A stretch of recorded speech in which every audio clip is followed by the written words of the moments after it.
Hello YouTube, welcome to episodes 10 and 11 in Nisemonogatari, that being part of the Monogatari series. These are the last two episodes of the season, so wrapping up Nisemonogatari today. Yeah, today we're just right off the back going to shout out the Discord again. There should be a link in the description. Click it, join the Discord if that's something that interests you. It should be a little bit better than last week, a little bit more featureful. And yeah, again, I'm very open to whatever you guys want it to be, whatever threads you want, just request them, that kind of stuff. And yeah, talk about anime. I like anime. We should talk about it more. Anyway, as always, I'm going to jump into the comments for last week's episode to see what you guys thought about it. The first comment I've got here is by 69xxx.site. Private dating girls chat, and then a bunch of kiss emojis. Thanks for the comment, man. I don't know. This is like the first bot I got, so I found it kind of intriguing. I really doubt he's going to reply. Next comment here by Simon. Apparently YouTube's still doing some fucky stuff with blocking some comments. I've gone through my settings and tried to change some stuff, so maybe that'll fix it. But again, YouTube just seems to not like certain people commenting. I don't know why. It's very weird. Anyway, he continues. Ara and Senjo had lavu, and as I said, you'll see nothing of it. Use your imagination. There is hundreds of videos explaining meaning of sexuality in Monogatari. I could quote some of them, but why would I? I'm just going to recommend them to you when they become spoiler-free, I would imagine he meant. Yeah, please don't link me any stuff that's about like whole series analyses about concepts and that kind of thing, because I'm not going to watch it, because I'm still going through the series and making my own thoughts on it before I hear somebody else's. Yeah, but I think it's very interesting, the different treatment of female characters in Monogatari. I think it's one of the most intriguing parts about the show. It is one of the main themes through Nisei that I've noticed, really. Nisei's a little bit scattershot, which I'm pretty sure is the consensus, but the few through lines that it actually has are pretty good. About Tsukihi changing her hairstyle so often, it shows her inconsistency. You can call it free spirit, or more accurate, acceptance of herself. When the other characters change their hairstyle after some great change in them, Tsukihi always stays the same, always different. Yeah, so all the other haircuts have kind of been major character stuff, or maybe except for Karen's, actually, now that I think about it. That kind of puts a hole in my theory. Anyway, I was going to say that in contrast to everybody else, who seems to take great kind of care with their kind of look, their hair, and changing it signifies a big change, she's kind of subverting this trope, where she just changes it for fun. And us as kind of a viewer, because, okay, there's a reason why people don't do this. It's because characters become less recognizable when you do something like this. It's why Haruhi stopped doing it very early in Haruhi. There's also an element of marketability to it as well. I like how Nisio Esin and by extension Shaft have kind of subverted that a little bit. I think it's pretty cool. Yes, I agree. The show is brilliant. You don't need to have a lot of money to make anime interesting. Please, somebody give Shaft money. Shaft is still around. They just need, a bit of drive, I think. Not that the stuff they're making now is particularly bad, it's just not as inspired as their kind of early 2010s stuff. And then, yeah, one of the biggest questions, where's my Tsukihi in my Tsukihi arc? That's another big question there from Simon. So yeah, thanks for the comment. Baruskov comes through with the next comment here. Nice work, Shinobu. You saved Hachikuji. Maybe you just wanted to mess with Koyomi, in reference to kind of grabbing the ankle. I thought that was one of the better comedic sequences probably in the show so far. Very funny in retrospect. I like the scene that Kaganui Yozuru appeared in. Lots of mailboxes were set up, but I am worried the postal workers will go on strike. Haha. The name Yozuru is derived from the cosine of the trigonometric function, and the name Yotsugi is derived from the cotangent. This information was hard to notice if you don't understand Japanese. Well, it's been a long time since I've done like high school math, so it's been a while. It's triangles, tangents, lines. Yeah, it's a big. I used to be good at math, I swear, a long time ago. And then he links a time code. In this scene, there were several signs with kanji characters: warning, danger, danger zone, and no longer human, respectively. Also, for a brief moment, Koyomi turns into a mysterious person, but that person is a novelist named Osamu Dazai. The reason why he was depicted is because one of his books was titled No Longer Human. I commented below this, replied, and I'm like, yeah, I meant to talk about that. I noticed it in the moment, and I'm like, I'll talk about that later, and then I didn't talk about it because I'm stupid. I recently watched a YouTube video about that guy. It was by Wendigoon, I believe. Yeah, extremely interesting life story, and one of the most popular novels in Japan of all time, so pretty easy reference if you're Japanese, I believe. And he's definitely got a look that Osamu desires. So yeah, I definitely noticed it. And yeah, this is mostly just me pointing at myself and going, I'm an idiot. I'm not very smart. I'm really not. But thank you for the comment. Next comment here by Redler Red. I find it fitting that Ononoki was lost she encountered Araragi and Hachikuji. Ononoki has an interesting character design, completely deadpan expression with a garish outfit. Like anime characters are usually more colorful in general, but her color scheme is a deep mint green, multiple shades of orange, and yellow is particularly loud. The twin pigtails give her a girlish, childish look, made even more prominent by her being small and wearing a colorful and frilly dress. The thick but short eyebrows also suggest some sort of eccentricity, which we clearly see displayed when she speaks. Out of all the characters, including the vampires from Kizu, her particular combination of design elements makes her the weirdest looking character introduced so far. I kind of love that explanation about how she's so different from the rest of the cast. She's definitely a unique one. I'd seen her previous outside of this reaction series way before, and I definitely remembered it, so yeah, it's a hard one to miss. We're going to have to see how she impacts the story, but having a strong character design is a pretty important thing for me liking your character. Monogatari has this in spades, of course, so it doesn't really matter. Even characters like Araragi, which from the outside looking in are pretty generically designed, I think that the genericism kind of adds to it a little bit. We saw a little bit of this in Tatami Galaxy as well, how generic the main character was as kind of a self insert. And a lot of people relate to Araragi as a result of his kind of normalcy. I think that's important as well. It depends what you're going for with your story. Ononoki's outfit is in sharp contrast to Kaganui, who is relatively plain looking in comparison. That's not to say she looks uninteresting. I thought that her character design was great. I loved it. I thought it was kind of, in an opposite way, equally as good. You could tell a lot about her immediately, which is something you always look for in a character design. The most obvious design element to her is that she's tall, and most of her design elements seem to put emphasis on this. Her footwear makes her taller, her plain brown pants calls attention to how long her legs are, her jacket seems to be too short for her torso, and all of that combined with her sharp eyes and equally sharp smile, her design wants you to be intimidated by her, and to be honest, it worked. Can't help but agree. This is kind of what they mean by a pitch is worth 1,000 words. Like, this is kind of what they're talking about here. I have an expectation of where this story is going with Kaganui because of her look, and that's interesting to me. That's interesting as a visual medium. I think that's important. Next comment here by Benjamin Lee. I never noticed the subtle ED changes until I saw the side-by-side comparison video. There's some really cool details, like when Karen cut her hair in this episode is reflected in the ED, Tsukihi having a different hairstyle in this arc, and that is also reflected in the ED, how they swapped the positions between Karen and Tsukihi in some scenes, frames that don't use focus on Karen now focus on Tsukihi, and vice versa. The video title is Composite Nisemonogatari ED for anyone interested. I keep having this really weird deja vu-esque feeling about the ED, where something is changing, but I'm not sure what.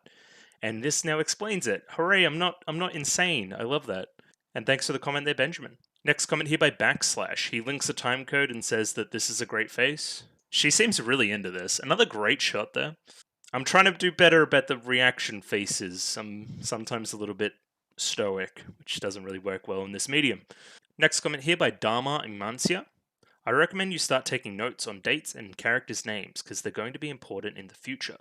I already have a notes kind of notepad file that I write down stuff in, and from now on, I'm going to be doing more of that. When dates show up on screen, I'm going to make a note of it because people keep mentioning it, so it must be important, and yeah. Just in general, I'm paying a fair amount of attention, so I don't think I should get too lost, but with people talking about it, I will pay extra attention. Next comment here by Kramer. He also mentions the no longer human Osamu Desire thing.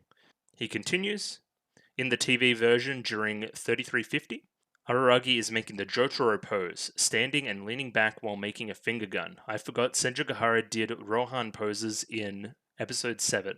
I haven't seen JoJo, so it's cool that they're making references there. That's pretty fun. Kaganui called Araragi Oni-san, which is Devil Boy, and Ononoki called Araragi Oni no Oni-san, which is devilish brother. See, because Oni means kind of devil or monster or ne'er-do-well, and Oni-san is obviously brother, so there's kind of that dichotomy there. I was always taught in Japanese classes when I've done them that you remember Big Brother is Oni-san because it's like monster and your Big Brother is often monstrous. I thought that was kind of funny. So yeah, there's a little bit lost in translation there if you don't know some basic Japanese. Tsukimi Phoenix sounds like McDonald. This is a reference to Japanese McDonald's Tsukimi burger, which is going straight over my head. Let me look this up maybe. Which contains the moon in the form of a fried egg. Okay, it seemingly is like a breakfast burger. Cheese, meat, bacon, egg. Doesn't seem too bad. So thanks for the comment there, Raymond Yoshimoto. Righty, I've just written a small recap here just of episode 9, which wasn't a big plot episode, so shouldn't be very long. Araragi and Karen are now closer as siblings and start a long conversation whilst on journey to see Kambaru. Karen thinks up a new strategy around rock, paper, scissors, and they place some kind of bet around its legitimacy, the stakes being that the loser will have to carry the winner on their shoulders. After learning about the strategy from Karen and how it's really awful and terrible, she picks up Araragi and they go off on their merry way. On the way, they meet up with a lady called Kagenui, who is on her way to the abandoned cram school herself and asks for directions. She mentions some odd things, like Araragi and Karen being called Devil Boy and Hornet Girl, kind of respectively, and she was giving off like this extremely powerful aura, according to Karen, and she can pick up that kind of stuff. Also, forgot to mention here, there's some stuff with Hanakawa, where she's like kind of omnipresent, which is really weird. She kind of knows story stuff that she shouldn't. I don't know if it's the author being weird or there's something extra with Hanakawa we have to worry about. Karen and Kambaru then meet up, and Araragi goes off on his separate way. He sees Hachikuji on the road. After some deep and philosophical thoughts about how he should approach said situation, he kind of rushes in and tries to tackle Hachikuji before Shinobu kind of grabs his foot from his shadow and trips him over in a pretty funny comedic sequence. Araragi and Hachikuji then talk about a number of different things before being visited by Yotsugi, who was foreshadowed earlier by Kagenui. She asks where the cram school is and gives Araragi direction. Then Yotsugi's being kind of weird, calls kind of Araragi this variation of Devil Boy, and also calls Hachikuji Snail Girl. Now this is weird for two reasons. One, why does she call her Snail Girl? They must have some kind of knowledge of the occult. And two, how can she see Hachikuji? Which is something I didn't notice immediately, but is crucially important. Anyway, just some predictions going forward. The arc is called Tsukihi Phoenix. I would imagine that Tsukihi is going to show up at some point, you would think. Please, hoping so. So, I hope she shows up. She doesn't need development. I think she's a very different character to the character that I thought she was, and thus can kind of exist on the periphery doing what she's been doing already. More to this point, I think the two characters that they've introduced in this arc are going to be involved in Tsukihi's arc in some regard. I don't know why they would be introduced here if they weren't. I would also love some insight into the novels here. So people have mentioned that Nisemonogatari was kind of going to be the last one until it wasn't. Why was he introducing new characters even up to this point? That's very strange to me. I don't know, just on the periphery, maybe some more Kambaru Karen stuff. That would be interesting, I think. I think they're a little bit of a devious duo. But other than that, it's a pretty blank slate overall. Just going to do my shill stuff quickly before we jump into episode 10. If you like the video, consider liking the video. If you like the video and want to see more, consider subscribing to the channel. Comment below anything you thought about the episode, anything I can do to improve my presentation, comment below. I'm doing follow for follow on Twitter, so follow me on Twitter if you would like to follow me back. And I have a Discord now, so join the Discord and teach me how to Discord and converse with me about different topics and stuff. It's also where I'll be hosting polls and stuff in the future. So if you want to get in early, get a seat at the table, it is your prerogative. You go and pursue that if you want. Either way, just going to jump into episode 10 of Nisemonogatari right now. Rightio, got episode 10 up here ready to go now. There's going to be a picture-in-picture version down in the description for those that want it. Other than that, of course, there'll be this version on the YouTube video. I don't know why I'm telling you this like 20 videos into the series, but I digress. Either way, let me pop that up on screen. Let me get a time code. 24 minutes and 53 seconds on this episode, so again, sync up at your leisure. And we're just going to jump right in. Rightio? 3, 2, 1, go. Okay. Araragi is now home. Okay, we're going to talk with Shinobu. I like how it said real scene. He looks like he's enjoying a frosty pop. Rather serious situation. Okay. Are you joking? Insane high angle shot. Oh, I love the vampire music. Secret information?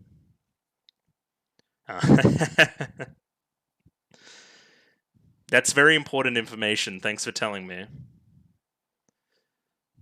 We must leave immediately. I'm sorry. We must go to Mr. Donut. What do you want? Okay.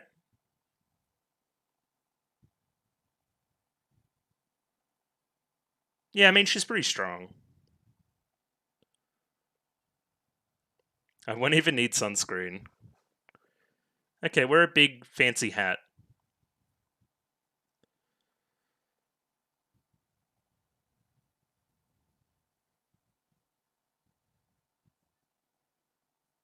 True. Okay. Now we have to go to Mr. Donut. That wasn't on my bingo card.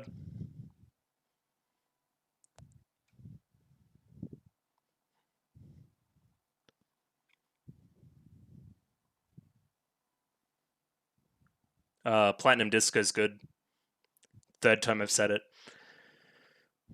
Probably going to say it a fourth time later today.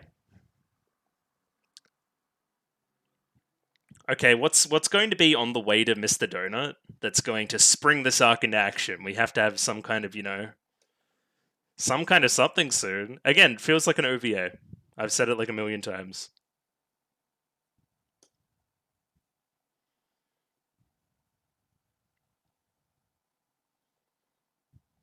Sparkling like a mirror ball in the sky. Like the moon? Insane prediction.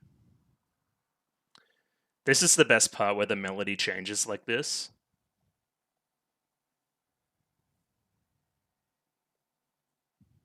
And then, yeah, I love that. It's kind of trippy, too.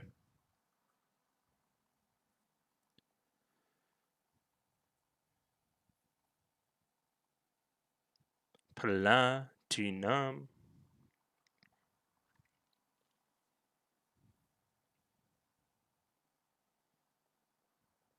Okay. Big lump of text. I read the word Tsukihi. Oh, she's here?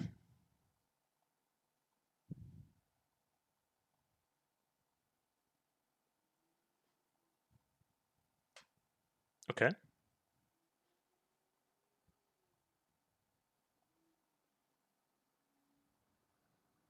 Is this the same day?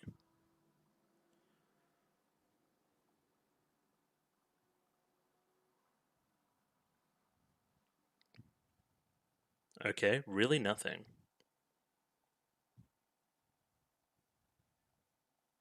Okay.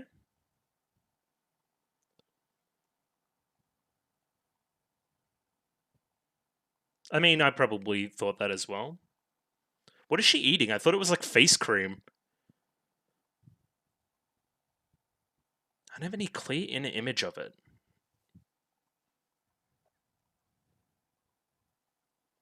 Hmm.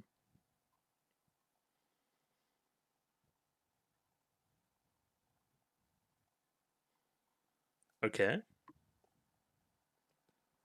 Why are you telling me this? Yeah, we've been through that they have a lot in common.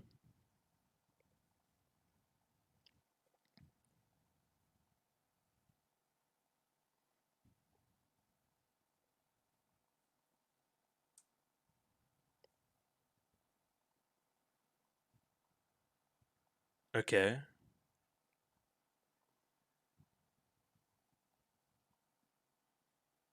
So you kind of just go with the flow. Feet? I mean, that's your prerogative. You can do what you want with that. Yeah.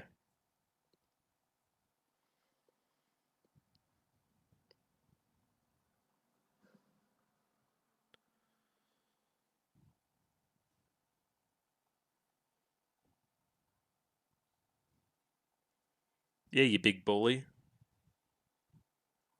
It doesn't matter if you consider yourself that. Yes, I do remember.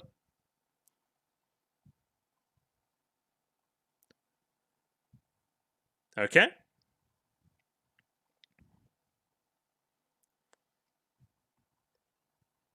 Wow. The real social network. Okay. I mean, that's not a motivator for me to come, but sure. She's kind of dominating the conversation in a weird way. But she clearly cares about Karen from previous scenes in the show, in this season. Okay.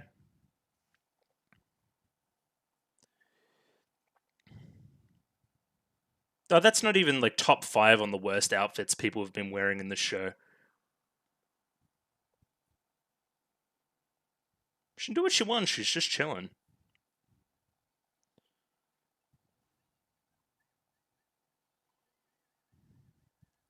Great. Awesome. Fantastic. Brilliant. Yeah, what are you looking at? Well, we've already seen episode 8, so. Ooh.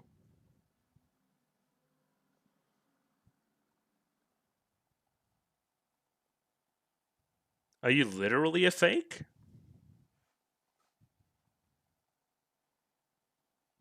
Not scars. Scars don't do that. That's why they're scars.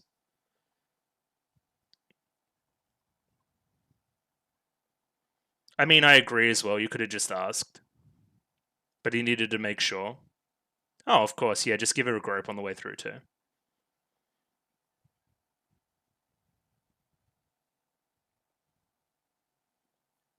At least he's honest.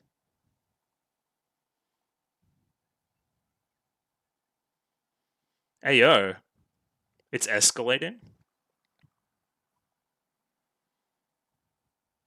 Yeah, you are weird. We've been through this.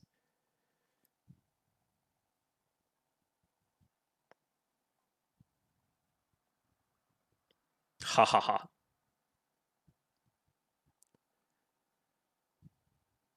Rosa Kuzawa?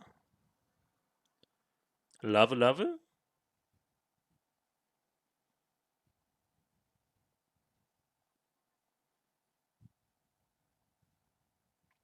I didn't even know that they had boyfriends, but sure. But there's some weird stuff going on with you not having scars.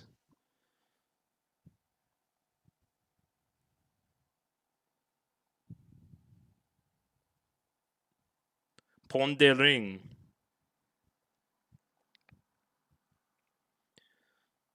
Just get her a donut.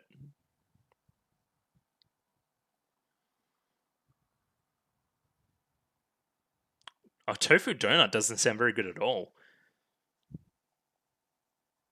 Okay. Nothing weird, just taking this little girl to go get some donuts. Nothing weird.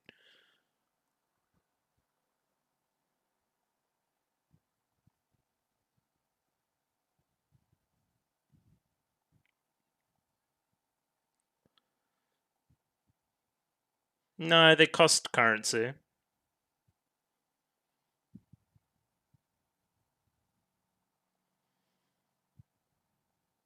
Yes.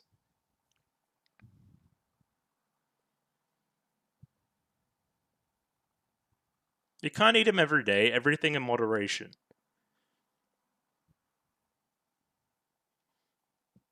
What are you trying to take top position?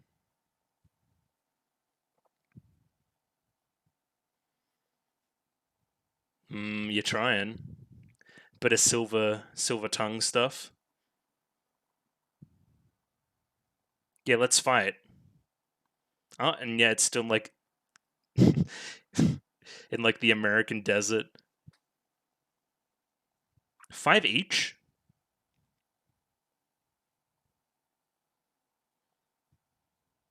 Okay, good point. They were worth 100 yen. Just buy a bunch. Why not? Great. She's just loving it.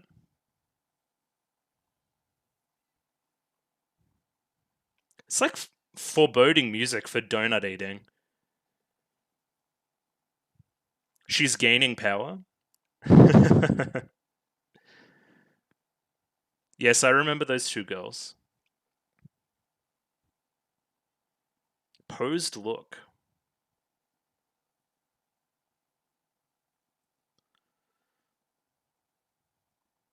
Okay. You suppose? Ooh.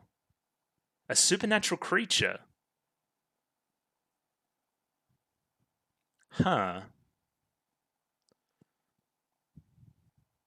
Okay. Yotsugi? Yeah.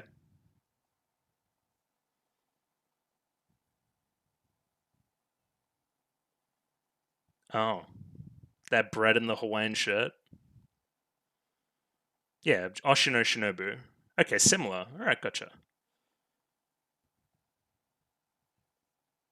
Shikigami?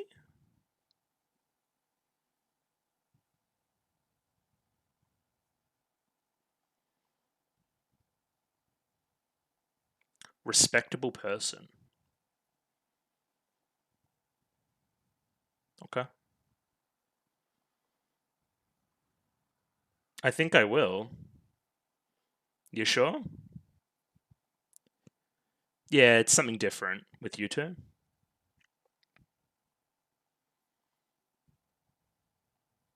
Who is the man sitting in the seat over there? Is it our boy? Yeah. I thought it might be. Hello, Kaiki. He just enjoys a good donut as well.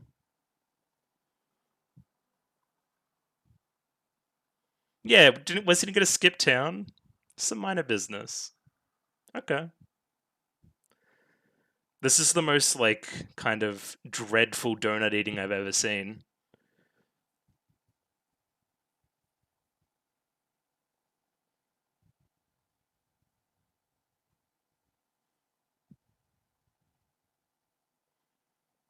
We're not going to talk about that. Don't get caught in his web of lies. Pay him in donuts.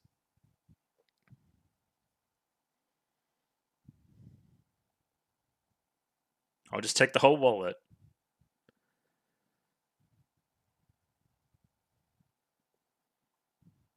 Don't want your relationship with Senja Gahara. This slimy dog. Specialists. Yeah, like, and again, similar to Oshinomeme.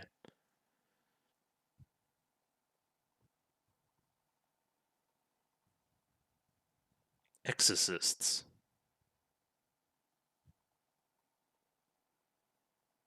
Yeah, both of them. Yeah, okay, cool.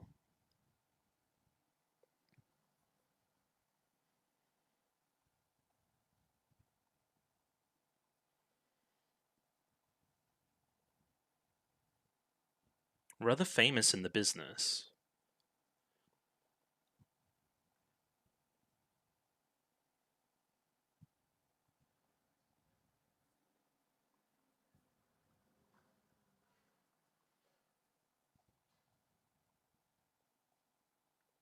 Ooh. This immortal theme coming back. Why were they at the Colosseum? That's very funny.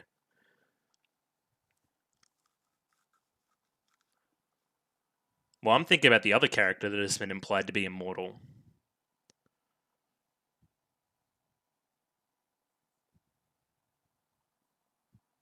I killed the immortal too.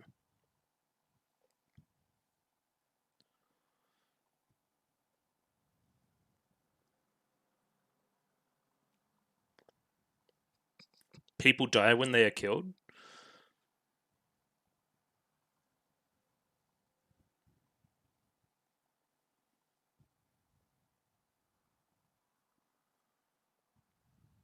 Perhaps.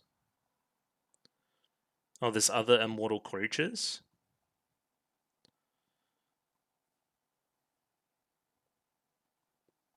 She's speaking kind of in riddles this episode.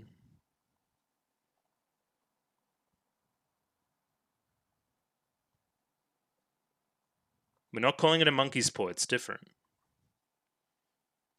Yep, I remember that.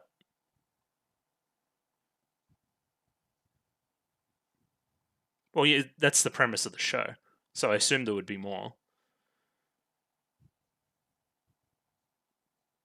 Exactly. What do you mean by deal with them?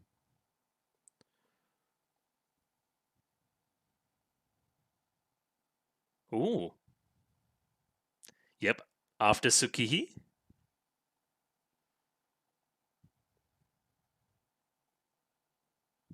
This is my house.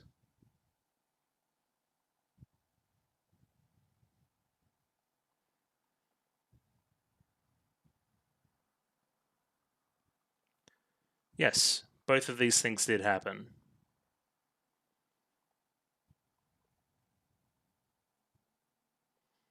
Okay, I love this. Just approaching the situation head on.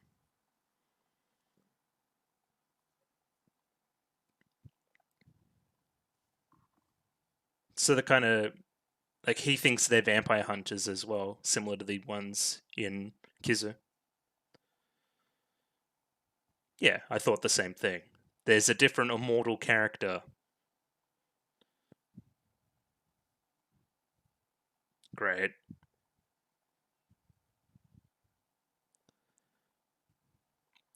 That is certainly my name. Already been resolved. So they're happy with that.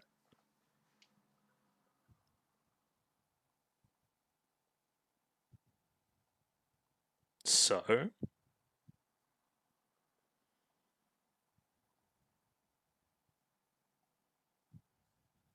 Oshino-kun.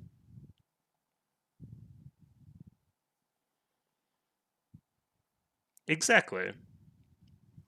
Tsukihi.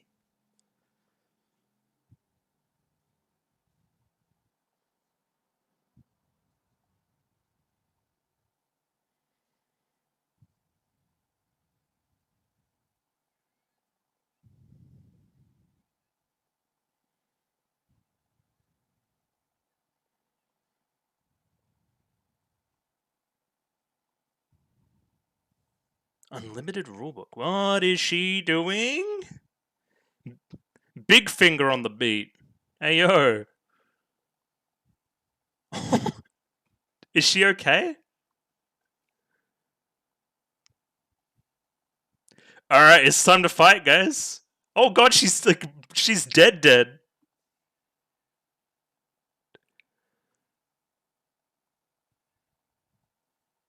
Oh, the music is great too.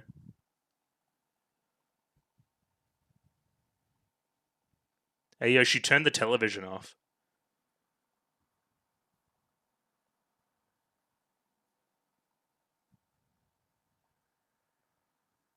He most certainly would.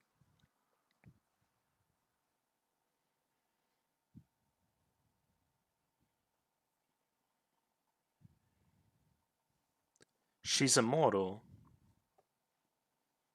I believe. Or she's a clone of some kind, hence the scars being not there.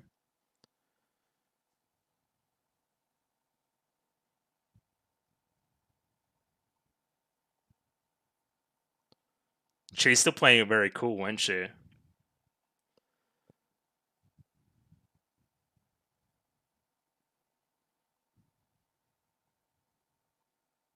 She's back. Hooray. Great line. A mortal bird. Oh yeah, the phoenix, of course.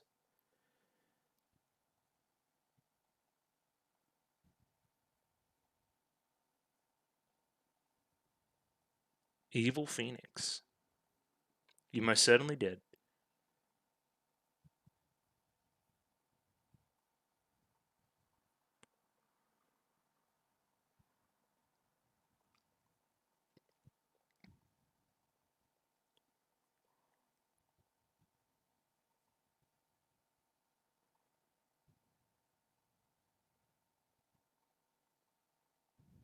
Ooh, bit of the evil in the eyes. I mean, Shinobu's still pretty good.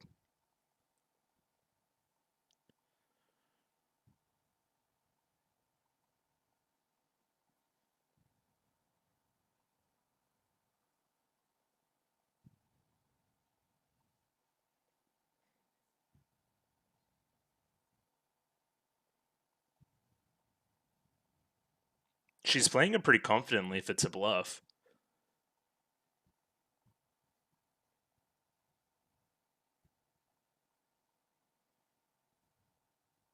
Okay, bye.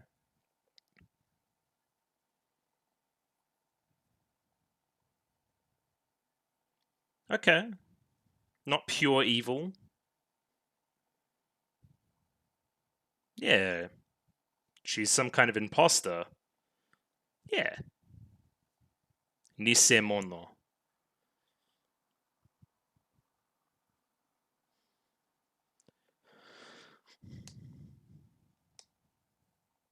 Pretend to fall for your bluff. Okay. Weird.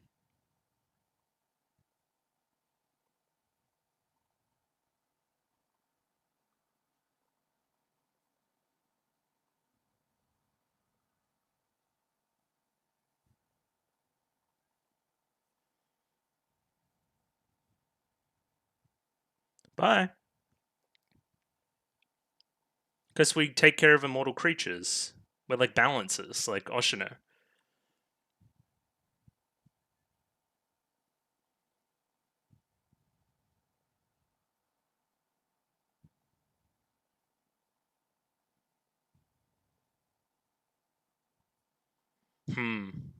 That word.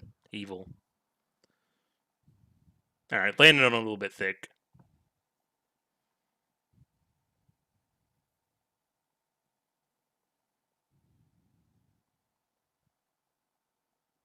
End of episode. Cool. The arc started. Hooray! Let's go.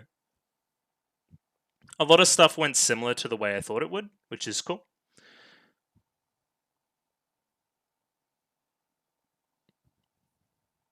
And yeah, now we're left with a lot of different threads to kind of approach with. What I'm guessing a last episode that's 20 something minutes, which is a little bit interesting.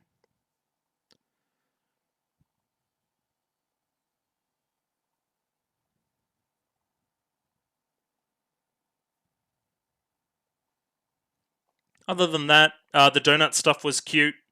I don't know about groping his little sister, but now it's a little bit better because maybe she's not his little sister, but it's also weird. I don't know. Is it worse that he thought it was his little sister?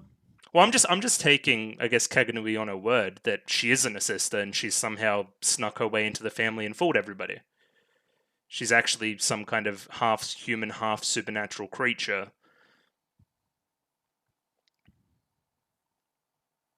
But I mean, there's got to be some found family element to all of this, surely, where we're not going to obviously just kick Tsukihi out.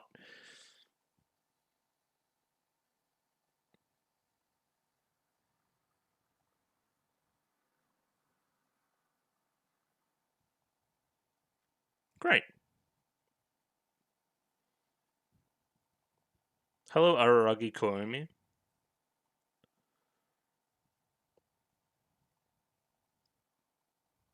Are you talking about 2022? Because there is.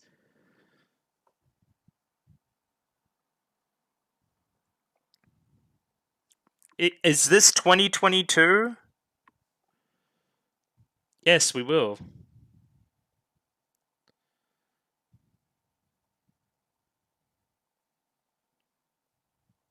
It's been like that since the dawn of time. Okay, that was the first next time on that was actually really interesting.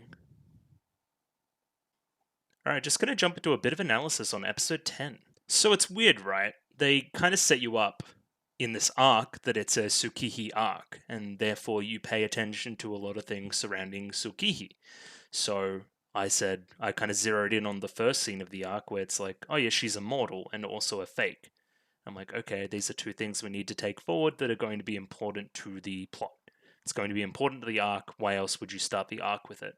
And then there was no other real Tsukihi stuff, and then they revealed, oh yeah, she's a model and also a fake. And I'm like, yeah, I know. That was the two things that I did know. So in a lot of ways, we did learn a lot of stuff, but in a lot of ways, it was exactly what I expected. So it seems like we got Kaganui leaning a little bit more towards the evil side than the good side, but still has a little bit more of a moral code than somebody like Kaiki. Weird. If we've got a chart, like a graph or something, we've got kind of Oshino Meme to one side, we've got kind of Kaiki to the other side. She's somewhere in the middle, probably leaning more towards the Kaiki side.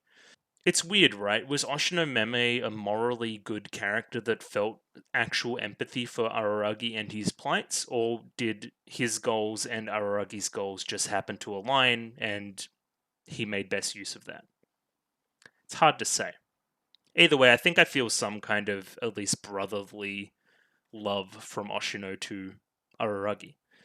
On that other side, Kaiki's strictly business, and it seems like Kaganui is as well, with a little bit of a, hey, we realize this is a lot for you, you're not our target, we're going to leave now and give you some time to process all of this, but we're going to come back and blah, blah, blah. But still made sure to really hammer home the points that she isn't your sister, she's some creature that's been deceiving you, which I don't think is the conclusion we're going to take out of all of this.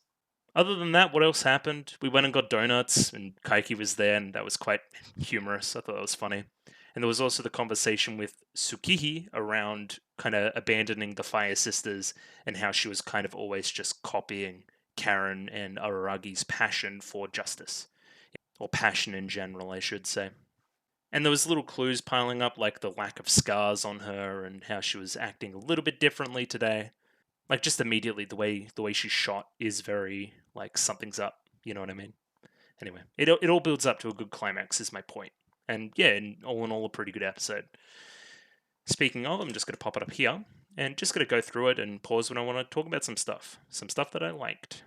We kind of start off with Shinobu needing a moment to talk, and I was like, oh yeah, this will be some serious character development stuff for sure. She's like, I've got some secret information I need to like share with you that's of dire importance. Mr. Donut is having a sale for donuts for 100 yen. That's pretty good. That's like $1 a donut. I'm going there. That's really good. But I still don't think it's urgent information. Yeah, and they kind of go on the proviso that she stays in his shadow while the sun's out and then wears a hat while she's there because he doesn't want her to get hurt. Even if she doesn't think it'll hurt that much, she's willing to get sunburnt for a few donuts. I can't imagine it would go much like the sunburn in Nisemonogatari, which seemed a little bit more intense. But yeah, Shinobu's a lot more powerful than that. Platinum Disco, good. Again, broken record. And yeah, onto our little bit of text. Said Tsukihi as she nodded her head with an unsure expression. She also appeared lightheaded and relaxed with her head slightly tilted back. Droopy eyes, loose expression, slumped shoulders, slouched back, as if she's a lounging panda. But I can't let myself be deceived by her appearance. It's quite obvious that she's nowhere near light-hearted or relaxed, since just this morning she practically beat Karen and me to a pulp. Is this with the awls around a certain toothbrush scene? Anyway, she isn't the slightest bit sleepy. She's a fully alert panda, a bear. In my honest opinion, of the two Fire Sisters, Karen would be much easier to control since she's a reckless idiot. But Tsukihi is an uncontainable fool, one that goes beyond capable manipulation. She has her hysterical peaks. If Karen is the red flame, then Tsukihi would be the blue flame. Being careless meant getting burnt, not just a slight singe of the skin, but a deep scorching to the bone. Interesting, I'm not quite sure I know what to make of that. I guess it's just kind of demonstrating the differences between Karen and Tsukihi. But Karen seems kind of honest to a fault in a way, real heart of gold type operator, where again, Tsukihi's been through it and she's like, I think I'm a fake in that regard. I don't believe that the same way. An uncontainable fool. So she can't be manipulated as easily as Karen. Is this have something to do with her immortality? Is this something that she can't get attached in the same way that someone like Karen can? I don't know. Because, I mean, we've talked about this before, but immortality in fiction, what does it mean to be human? Is human the experience of life and death? Is having a finite end to your life what it means to be a human? Is having an end point what it means to be human? In that way, she would be beyond this because she knows that she doesn't have the same parameters as everybody else. She doesn't need to feel that strongly because she can just always try again. Interesting. But we need more context around what Tsukihi actually is and thinks and all that kind of stuff. That'll happen next episode. I think that'll inform us some more. Also, not really sure where this conversation would take place. I'm guessing during the conversation between Tsukihi and Araragi. That would make sense to me. It wouldn't happen after the end of the episode, is my point. Yeah, I don't know what it is. It's something about her look here that already looks fake, doesn't look normal. And it's not just the hair. So yeah, is it, different colored kimono, different cut hair, different everything, right? And we're going to learn about the Phoenix and all that kind of shit later, so it'll probably explain a lot of this. But yeah, this isn't the look that she had when she was mad at them earlier that day, even. So you get this pan-up shot of Tsukihi there, and then Araragi kind of pops his head up like that, like he doesn't want to maintain eye contact with her at this moment, which is in sharp contrast with what happens later with the scars. Which is kind of interesting. He wasn't interested in her body until the scars were there. Huh, interesting. But still grabbed a grope on the way through because, it's Araragi. So yeah, she wants to see Karen to discuss the kind of future of the Fire Sisters in a way and her kind of disposition towards it, which is explained later in the scene. I think a lot of this is very interesting, right? Because clearly she feels a huge amount of love towards Karen, as we've seen in a previous episode where Karen goes off solo to kind of attack Kaiki again whilst sick. She's like, Karen's gone, and she's like freaking out. So clearly she felt strongly about her sister there. She's not as detached as maybe a general immortal person would be. I like Justice, I don't have a clear inner image of it. Karen says these cool lines about how justice kind of boils up from inside her and all these different things. I've never felt that way. It feels like she's just going with the flow a little bit, right? She's in this family. She's clearly got Araragi as an older brother who is very passionate about what his kind of worldview is and kind of informing that onto the other two. And then Karen, who's very passionate about said thing as well, and she feels kind of outcast in this regard. Interesting. But saying it all with kind of this, not a blank expression, but kind of happy. She's content with it all, right? It's not a big dramatic scene. She's just kind of explaining her point of view pretty, emotionlessly. And yeah, we've got a lot of the calendar stuff in the background as well. If Karen does what she does for other people, I do it because of their influence on me. It's kind of a blank slate. She feels a little bit like Yotsugi in a way, right? Where Yotsugi is kind of emotionless as well, detached. I wonder if she's immortal as well in a way. Would they call it a shikigami? I don't really know what the kind of ramifications of that are, but again, detached, right? And we're going to probably see that expanded a little bit later on with Yotsugi. Don't know. I like how weird kind of high school Karen looks here as well. Kind of got that same uniform as the other female characters in the show, and yeah, Tsukihi thinks, oh yeah, she's gonna bully me too if she gets to that point, just because the only experience she has with that is Araragi getting to that point and bullying them as a result. So this scene here starts with, I can't open the door with you dressed like that. I guess I didn't notice, but she's just wearing a kimono, nothing underneath.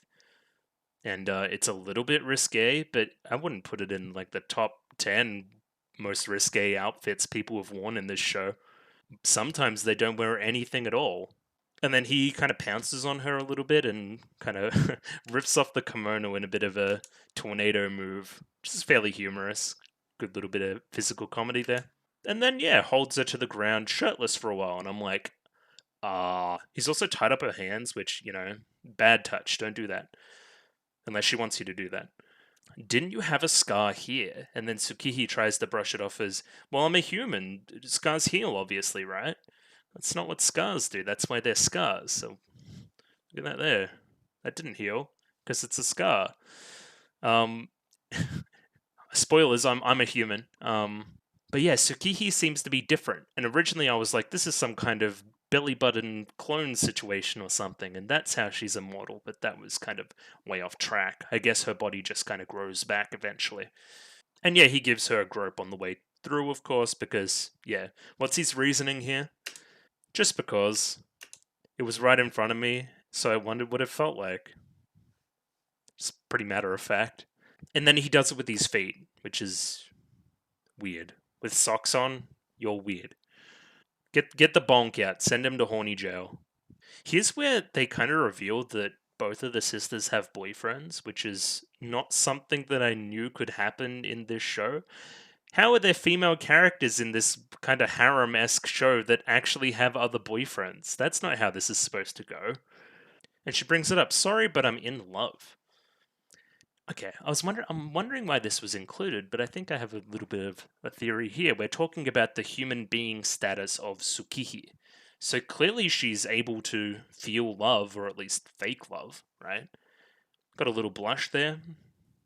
She could feel embarrassed. She can feel distressed. So what if she's not naturally a human? She's displaying all the human elements. This is almost transhumanist, right? How far must something go before it can be considered human? I don't know. I think the conclusion we're going to get to here is that, yeah, I don't care if you're a phoenix or not. You're still my sister. We're not going to be convinced by Kagenui in that way to not consider her, at least a little bit human. And then that's going to cause conflict between the two parties, and it's going to kind of expand out from there. I wonder who else we're going to get involved here. Maybe a Senjogahara, perhaps. Yeah, then we have like a full 2 minutes of Shinobu getting excited at donuts. I'm sure there's some clever puns or something here that are going over my head, but yeah, she's just very excited and wants to buy all of them, and then is restricted, and then kind of meets in a weird compromise where they get 5 each. And that's when we jump to our next scene, which is a little more plot relevant. In the middle of that, she also tries to lay on the really like smug ancient vampire voice as well, and then in the end just accepts the compromise for 5 at the moment. Araragi kind of confides in Shinobu a little bit here. I thought that this would always happen a little more subconsciously, but here it happens out in the open in a donut shop. But yeah, she asks, hey, what did you think about those 2 ladies we saw earlier today, Kagenui and Yotsugi? What'd you make of them? I think the donuts worked here as a bribe to give him some information as well. Yeah, and the poised look one, Yotsugi, is a supernatural creature. She's not a human. Is that not kind of similar to Tsukihi in a lot of ways, right? This person who doesn't display any of the emotional complexity of a human is not a human, right? But maybe Tsukihi, who's displaying an immense kind of spectrum of human emotion, is that going to be considered differently? Is kind of her Shikigami, I think they're calling it, is Yotsugi in that regard going to be convinced by some of Araragi's words? Maybe they will resonate as somebody that is also trying to pretend to be a human. I don't know, maybe that's where we'll come at this angle from. Like me, she isn't the age she appears. Great, more of that, more 10,000-year-old lollies. My favorite. I love this visual here, kind of like the spinning kind of clock, and then, yeah, hits in place in Ononoki Yotsugi. It's an alias. Then they explain this situation. It's similar to Oshino Meme and Oshino Shinobu. These kind of, I don't know what they call them, Ghostbusters, I guess Kaiki calls them. They can kind of control a supernatural entity by locking them in with a name, like trapping them in a way, right? So Yozuru is similar to Yotsugi, and that kind of locks in a little bit of a master-servant relationship there. Yeah, bind is the word. Using the name to bind Yotsugi. There's another supernatural kind of sci-fi universe where they use names to kind of bind different creatures. Maybe it's more common than I think. Yeah, Ononoki Yotsugi is the familiar of Kagenui Yozuru. There's a connection there in a bit of a kind of hierarchical sense. Araragi kind of pries more for more information on Kagenui. Shinobu's like, well, I'm not just going to be bought out by donuts. I'm not that kind of woman. Also, I'm not your servant or shikigami. There's a symbiotic relationship here. It's not master-servant. That's not how it works. The kind of conditions of Nisemonogatari wouldn't work if that was still the case. So there's going to be an even relationship between these two. That's kind of how it works. So Shinobu goes, you could ask that guy behind you. Who is that guy behind him? Somebody that garners this reaction out of Araragi? Of course, it's our boy Kaiki. I love this. I think this is so funny. So Kaiki had this dramatic exit from town with all these crows kind of flying away in the kind of conclusion of the last arc. Then 3 episodes later, he's just here chilling, eating some donuts. And it's like, yeah, I did skip town, but I still have some minor business here, so I'm just going to stick around a little bit longer. And then he tries to make Araragi feel bad for it and kind of, you cost me a lot of money. It's like, you're evil. You're evil. But he just doesn't understand that. It's kind of brilliant, actually. Araragi asks the question about kind of Yotsugi and Yozuru, or Kagenui, whatever we're calling her. And then Kaiki goes, hey, pay me up first. He gets out kind of, what is this? Kind of 2,000 yen, and then he grabs the rest of the wallet.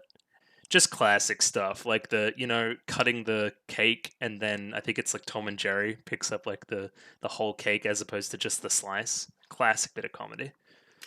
Kaiki spills the beans and says that they're modern day exorcists and kind of confirms the Shikigami thing as well.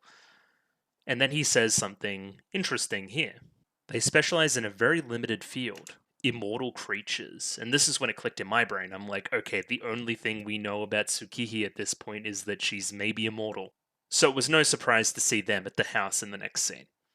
Of course, this gets Araragi's head moving, right? He's like, well, shit, aren't I and kind of Shinobu technically immortal creatures based on the conversation we had in the bath a few episodes ago? Yeah, they technically are, but that's not who they're after. That situation was classified as dealt with. Oshino Meme dealt with that situation according to, maybe there's a governing body for these people, but I don't know. It was ticked off, basically. Despite Araragi's worries here, that's not who they're after. But I like Araragi's approach here. He thinks that he's in trouble, so he goes to talk to them straight away. In that regard, trying to kind of snuff out the story before it even begins, he's like, hey, can we just not do this? And then they talk about, okay, this definition of immortal could be actually quite broad.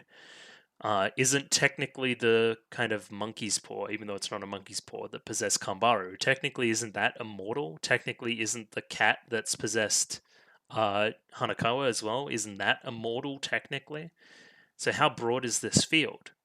Shinobu here says, I've eaten many immortal things before, things that were considered immortal, and they're not immortal anymore.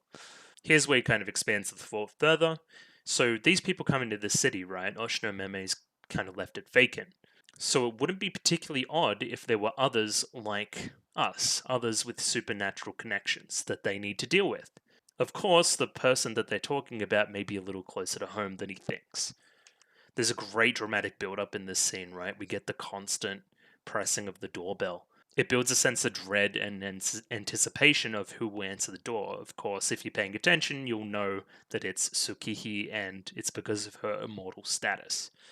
They really demonstrate Kagenui's sense of balance here very well, especially with the scene as she exits as well, where Yotsugi's kind of holding her up like this.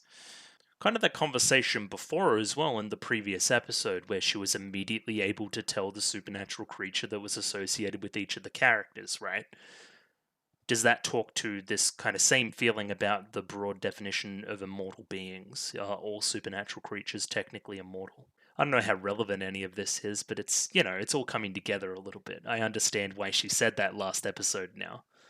I like this too. She says all the Nisemonogatari words and says kind of Shinobu's full name, which is fun. Is the implication here as well that Shinobu always knew that Tsukihi was this way as well? Always knew that there was something inside of her? That's interesting as well. I actually kind of like that. Didn't want to tell Araragi. Doesn't always tell him everything. I think that's good going forward for kind of reveal of information stuff. So yeah, Tsukihi walks out, still in the same outfit. She said, sorry, isn't it clear that I don't want to answer the door? Blah, blah, blah, blah, blah. Can't you tell I'm pretending not to be here? And then something strange happens. Unlimited rulebook, I said with a posed look. And then her power starts, and it's big finger power, because of course it is. Yeah, and she kind of just destroys the front of the house, along with the kind of torso of Tsukihi's body. Yeah, we see the corpse here. It's like, oh god, yeah, she dead. And yeah, this sends Araragi, of course, into a bit of a rage. The colors all change, and yeah. Kind of reverts back to a little bit of an animalistic form. It's good to see this, though. He really cares about his sister. But that was weird, too. Yotsugi kind of turned her head, and then the finger pointed, and then it made a weird sound, and then there was TV static, and then we woke up in this position. So, clearly, Yotsugi's very powerful, and has some powers that are kind of beyond our comprehension at the moment. So yeah, this is where Kaganui realizes, oh, that was your sister. That's a strange coincidence. And there's the reveal. The top half of her torso grew back, so she wasn't as mortal as we all thought. She was actually immortal the whole time. How far does the immortality go? Is she technically forever regenerating even from an atom level? Does she still need some portion of her body to exist?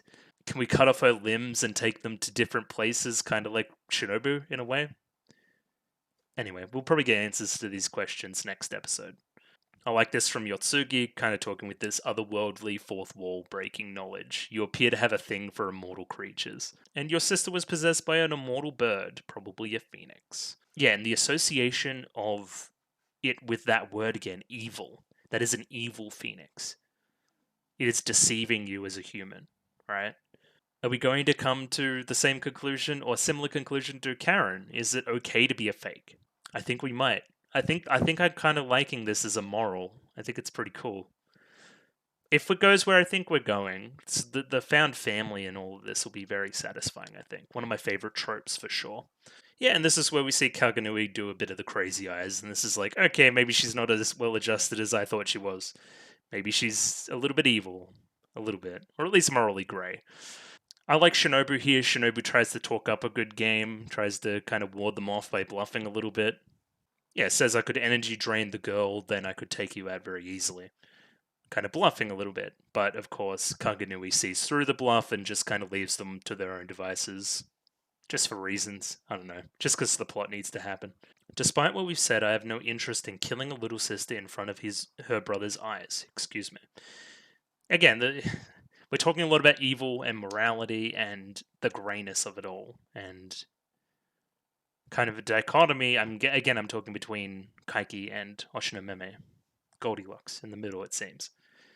Not pure, true evil, still cares somewhat for the theatre of it all, but obviously not a good guy like Oshinomeme seems to be. Jumps up on Yotsugi's finger, will return tomorrow, setting up next episode, I'm imagining. Araragi pleads, why do you have to take her out? Why do you have to take Tsukihi-chan out? She's not a real human, a monstrous fake that has snuck into a human family. Pretending to be human and deceived humans. We call that evil, we're the good guys. Pretty classic, straight, grey morality. You know, from our perspective, we're the heroes. And in a lot of ways, hasn't this been the same for Araragi? From his perspective, from our perspective, he's been the hero in all of this. But maybe he's been doing similar stuff to these people all along as well. Almost certainly no, but still, it's interesting to think about. All a story is perspective, you know what I mean? And that's the end of the episode. We're going to see the ramifications of which next episode, I guess. It's pretty interesting that the arc's gotten actually started now. We can start to talk a little bit more about the heady concepts of it all.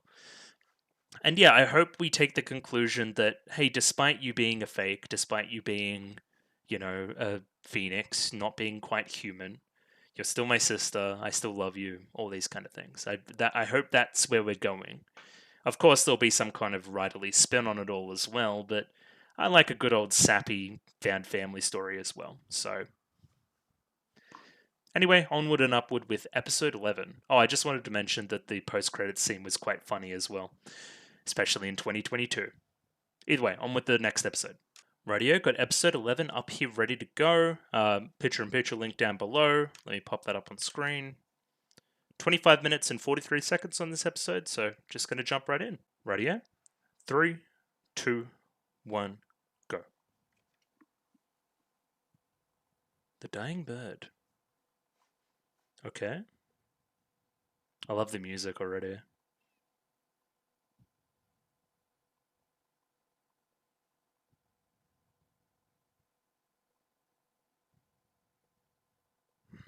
Plants its eggs in other people's nests.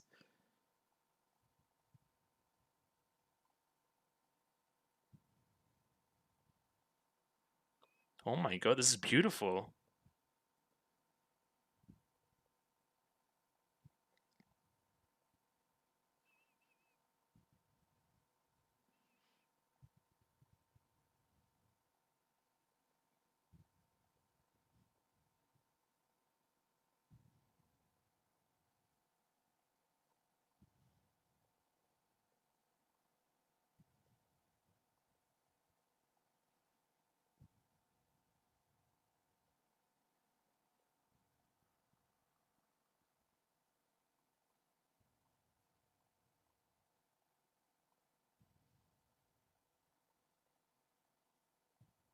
Flame.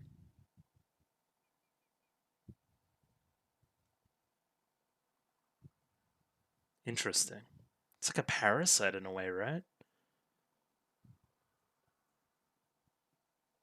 Hmm.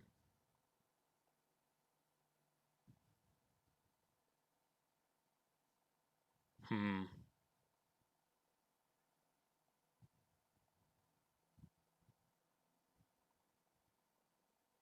Yeah, it's not human. But what is human?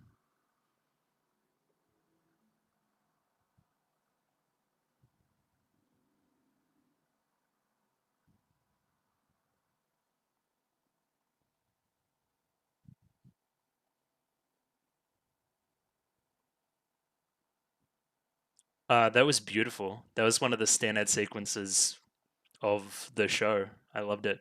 It was so good. Kind of the like dramatic movie trailer version of Platinum Disco too in the background. That's very fun.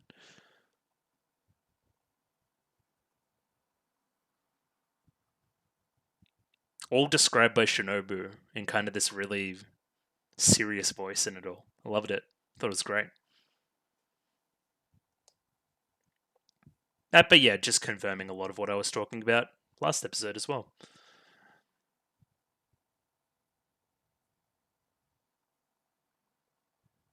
I might have a read of the lyrics of the opening again.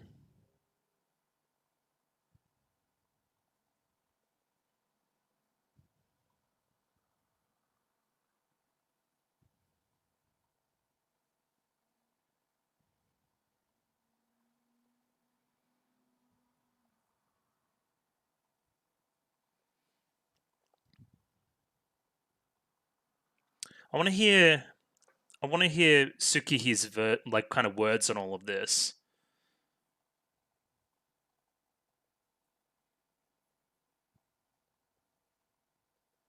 Oh, I like this. Her torso's gone.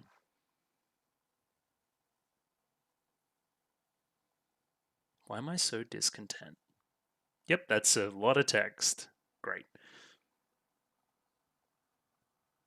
Yeah, why is there a big ass hole in the thing? Yeah, how's Karen going to react?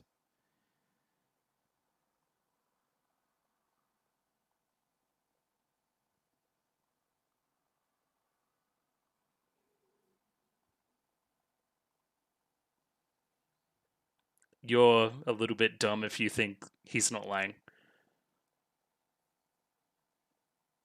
It's time for you to study. I don't think he's going to be able to study. Cerberus.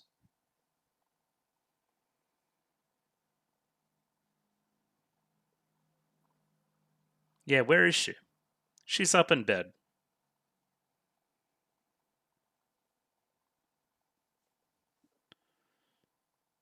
Oh, crows. Interesting.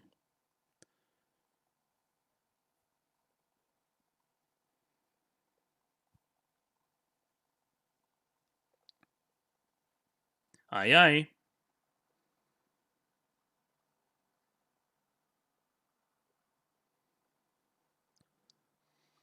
Okay. No hesitation.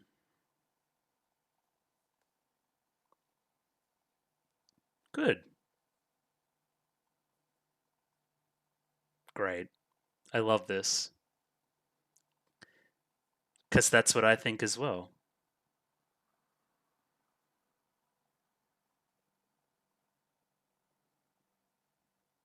Some kind of immortal Dracula.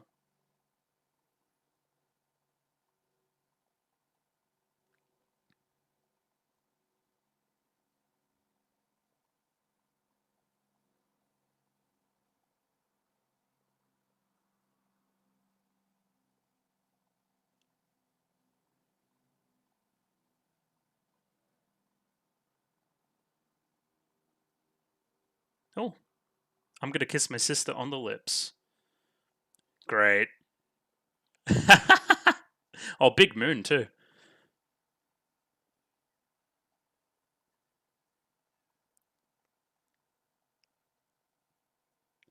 Rosso Kuzawa-kun, no. Of course, that character we're never going to see. Oh, he's on one.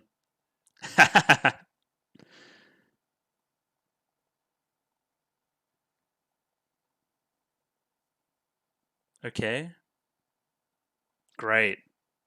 Kind of perverted, but great. I love the colors too.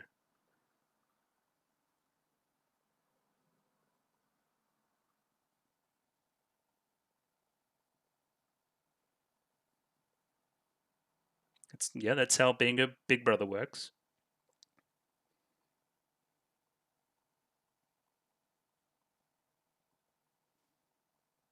Okay.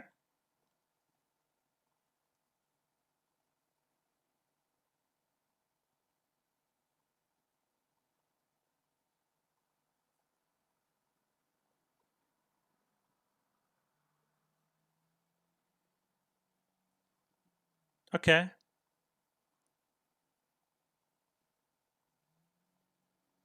Okay, that's not normal.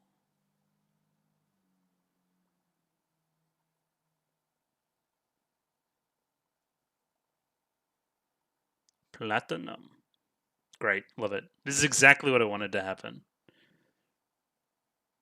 It's like, so what? So what? She's a phoenix. Another question I have is she aware that she's a phoenix? Oh, this shot. Okay, this shot. Thanks, Karen. Oh, God. Sharp decline. What, to the cram school? Oh,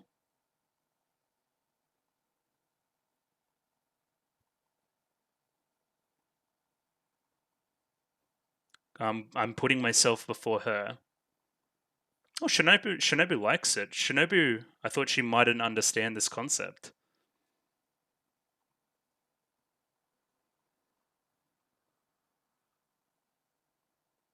Maybe Shinobu's coming around a little bit.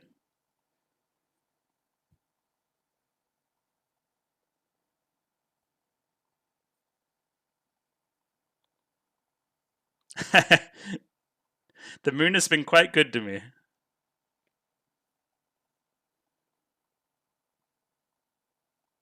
Great. I love this. I love everything about this episode so far.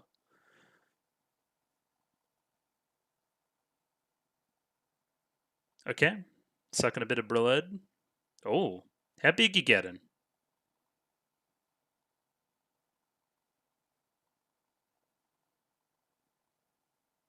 Oh, sup?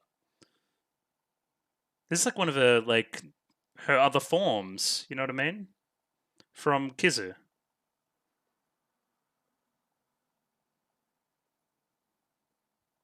It's true.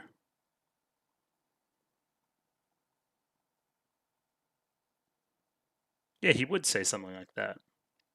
Yes, this has been established as well.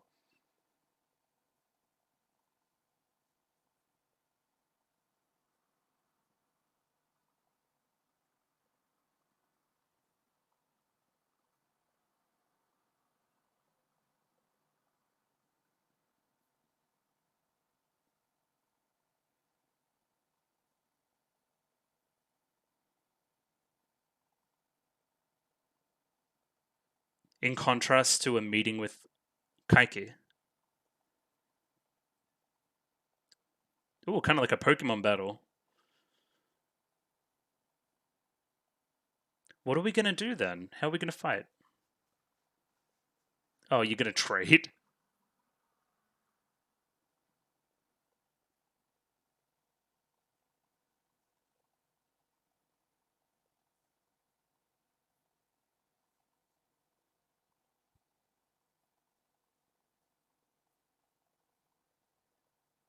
Love the voice change.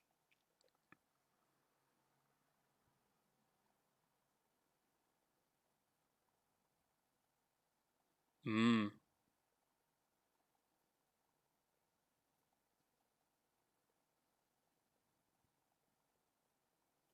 That's very blunt of you. Oba-chan. Yeah, I was about to say, you're going to say your line?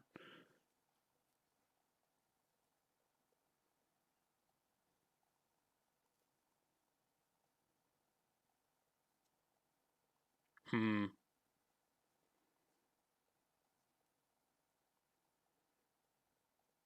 Beat her ass. Beat her ass, Shinobu. Show her the real meaning. Okay.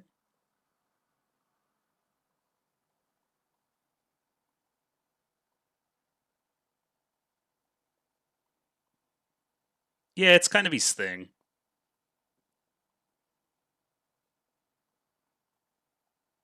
I just think he likes him. Why not?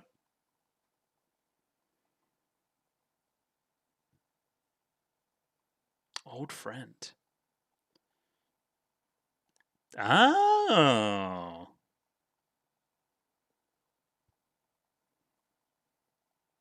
Yeah.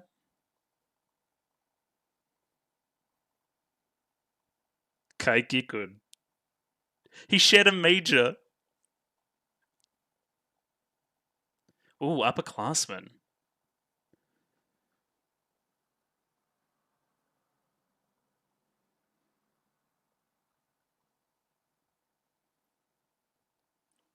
Hey, yo.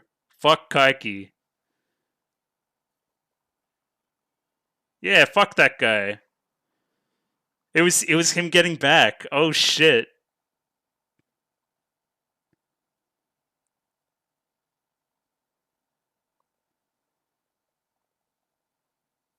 Yeah, we've been through this. I don't care. What is real?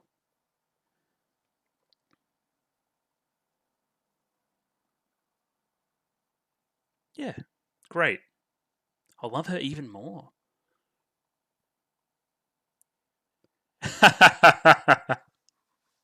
Great line.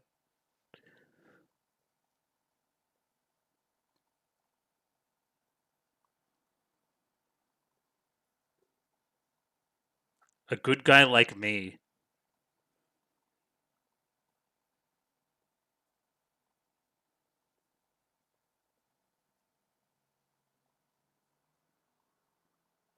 Great.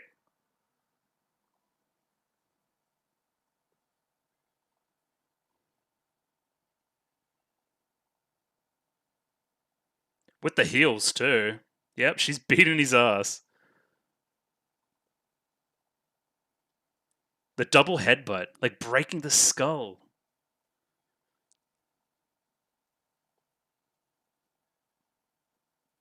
What do you mean by the rest of your family? Because Karen's fine with it. We have no concept of the parents.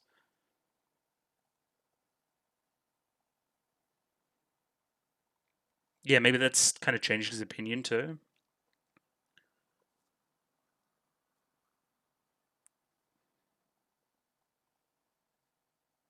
Hmm.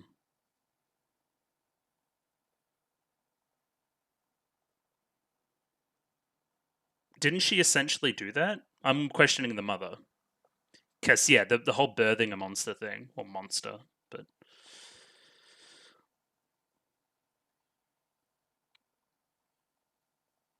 I think I recognize her voice now too, now that she's yelling a little bit more.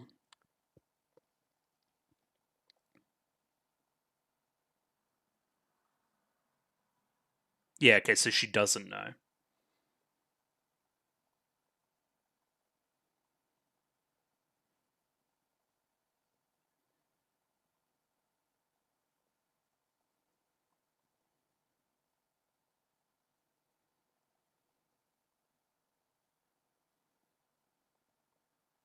Hmm. Yeah.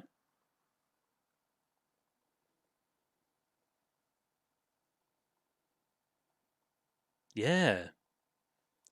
But also still not a good point.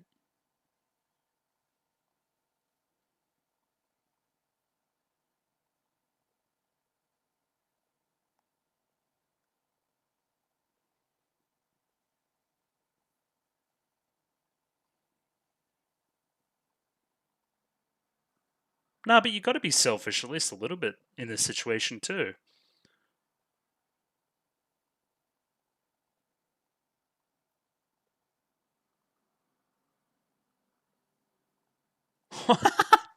He's getting the shit beaten out of him. Oh yeah, let's go have a look by breaking through all this. Oh god, he looks like the gorillas. It seems like you were somewhat successful though.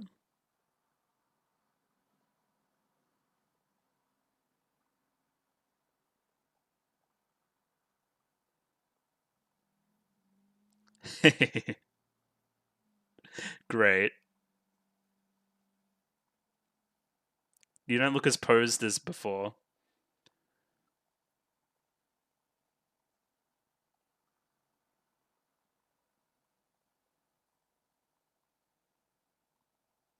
Or the donut jump is good too.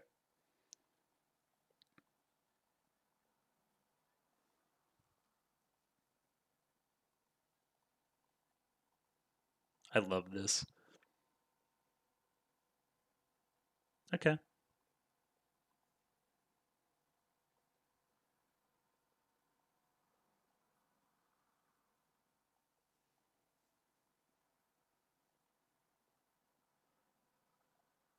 I'm still here. Getting my ass beat like every other arc.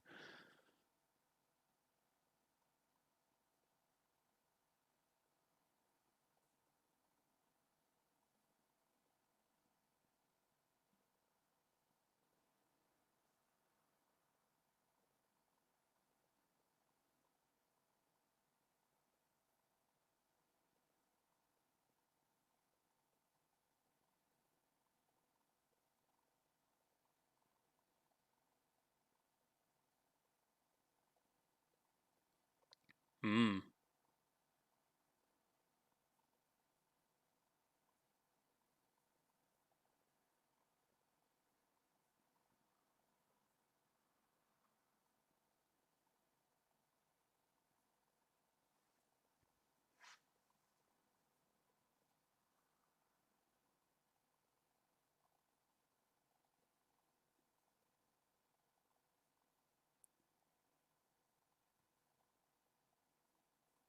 Hmm.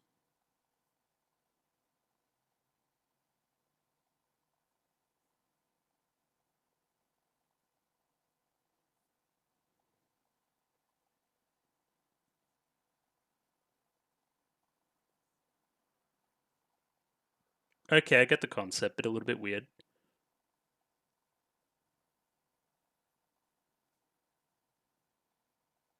Okay, I definitely haven't learnt this, but sure.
Okay, bye.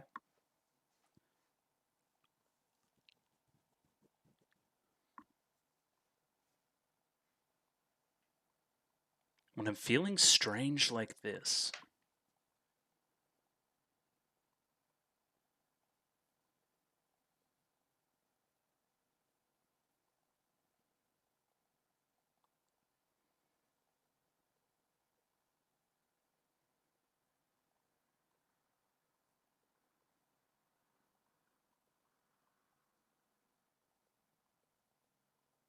Yeah, that's what I was going to say. Yeah, it wasn't a fight to the death, it was a fight of ideals again. But with more of a violent edge than the kaiki stuff.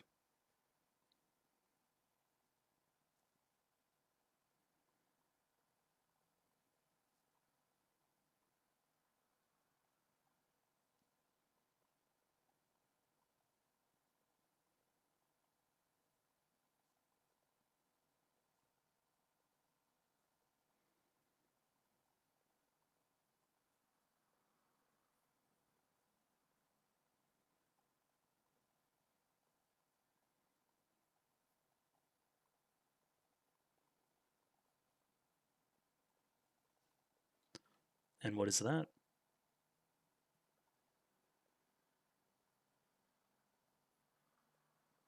Hmm. Yeah, he would never say goodbye, you're right. He just leaves. Great. That kind of felt like the video essay on itself, but sure.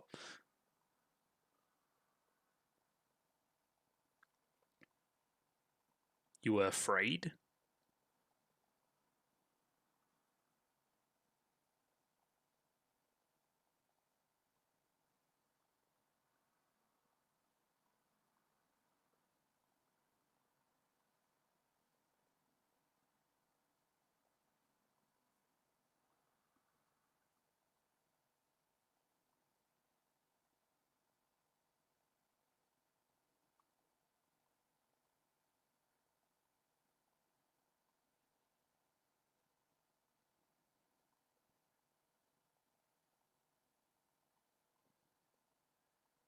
Yeah, I do.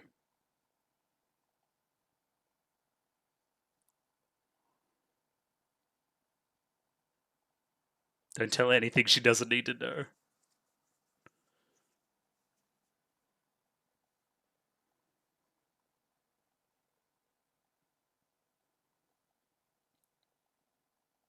Senju with the hair, too. Great. Loved it. That was great. I'm not sure I get it. I was really trying to focus during that kind of philosophy 101 lecture that we got. But it's all very interesting still.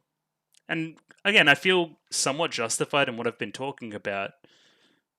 It's all about what it means to be human. Are humans inherently good or are they inherently bad? Are we trying to be bad or are we trying to be good? We've got the kind of chart or line, the graph I've been talking about, where I was wrong. Actually, Oshino Meme is the Goldilocks in the middle. The other two have differing views on kind of these old Chinese philosophies.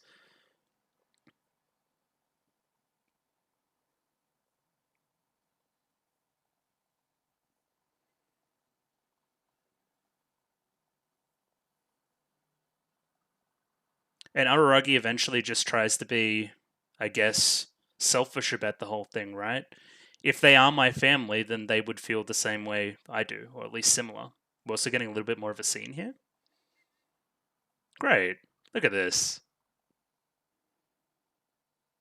Hello. This feels like the end,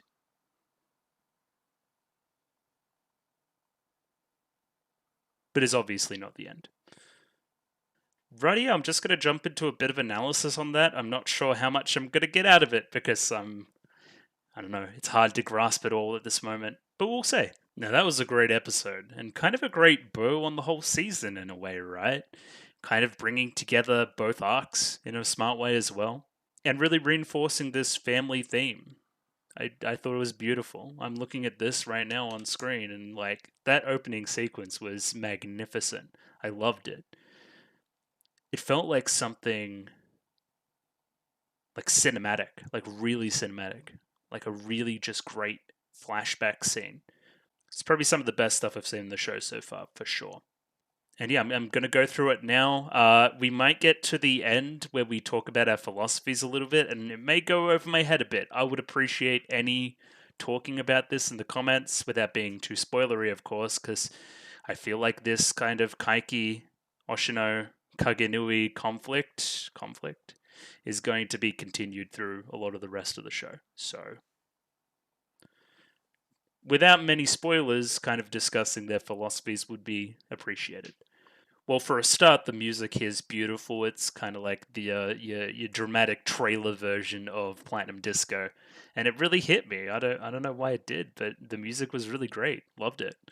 So they're talking here about the cuckoo a little bit. It's rather than it being a straight up actual phoenix, it's kind of a misinterpretation on that part.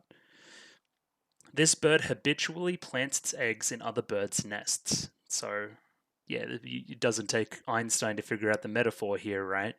The other bird's nest is whoever Araragi's mother is, her womb.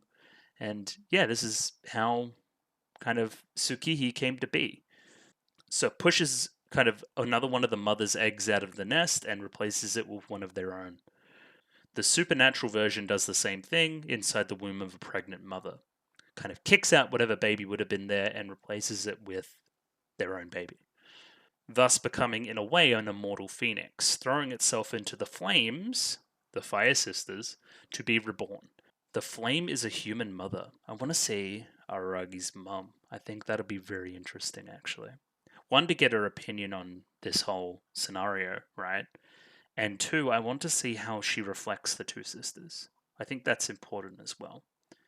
Does she reflect the fire in the two sisters in a way? I think that would be cool. I think that would be important. I love these shots here, how alien they feel, right? So it's, Tsukihi, human hand, the kind of kimono, then just the kind of emotionless bird head replaced on it. It's meant to make us feel uneasy, right? At the prospect, at like, this isn't our sister. This isn't somebody normal. We should reject them for that. I feel like this is what this visual is making me try to feel. But of course, I was with Araragi the whole time. I love the moral here. I love that. Nah, stuff that. She's my sister. Like, I don't care. Why would I care? I love that. I think it's brilliant. In the larger scheme, it's a harmless creature, but it is still a fake.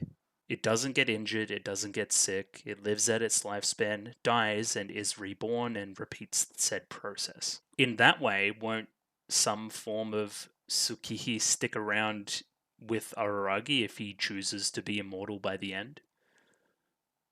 This is so interesting, right? It's interesting in the context of Araragi and Shinobu's conversation before, how they're intrinsically tied. Everyone else will die long after them. But again, all the people he cares about, all the people in the story, have supernatural things associated with them as well. And we've associated these supernatural things with immortality as well. So will he choose to be immortal forever? With the knowledge that these kind of creatures, these kind of supernatural oddities that inhabit all of his friends, will be around as well? Food for thought, definitely. And it's just so interesting. It's getting my brain ticking over, and I haven't even started talking about the Chinese philosophy stuff. Just, yeah, insanely impressive sequence. I'm just going to have a quick read through the opening now as well, just to make sure I don't miss anything there. So we still have Araragi darkened in the background whilst a Tsukihi dances unknowingly, uncaringly. Is this Araragi with the knowledge that what she actually is, and she, unsure of what she actually is, doesn't really know, and is dancing along regardless? As I kind of came out into this platinum world, this throbbing feeling in my chest won't stop. What is that throbbing feeling? Humanity? Love for your fellow sibling as they love you? The moon I saw at your back that time, sparkling like a mirror ball in the sky.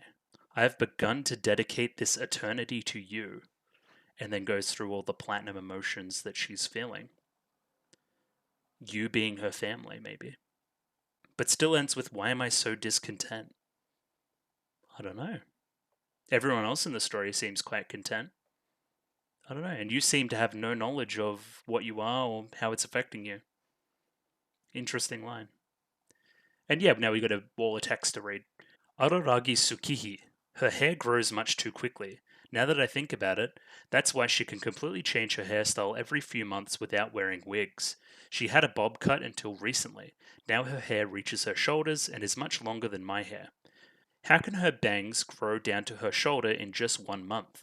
Anyway, Kambaru's hair grows fast because of her erotic lifestyle, but this isn't the time where such a joke could explain anything. Something like this isn't funny. That speed is unnatural, her regrowth ability.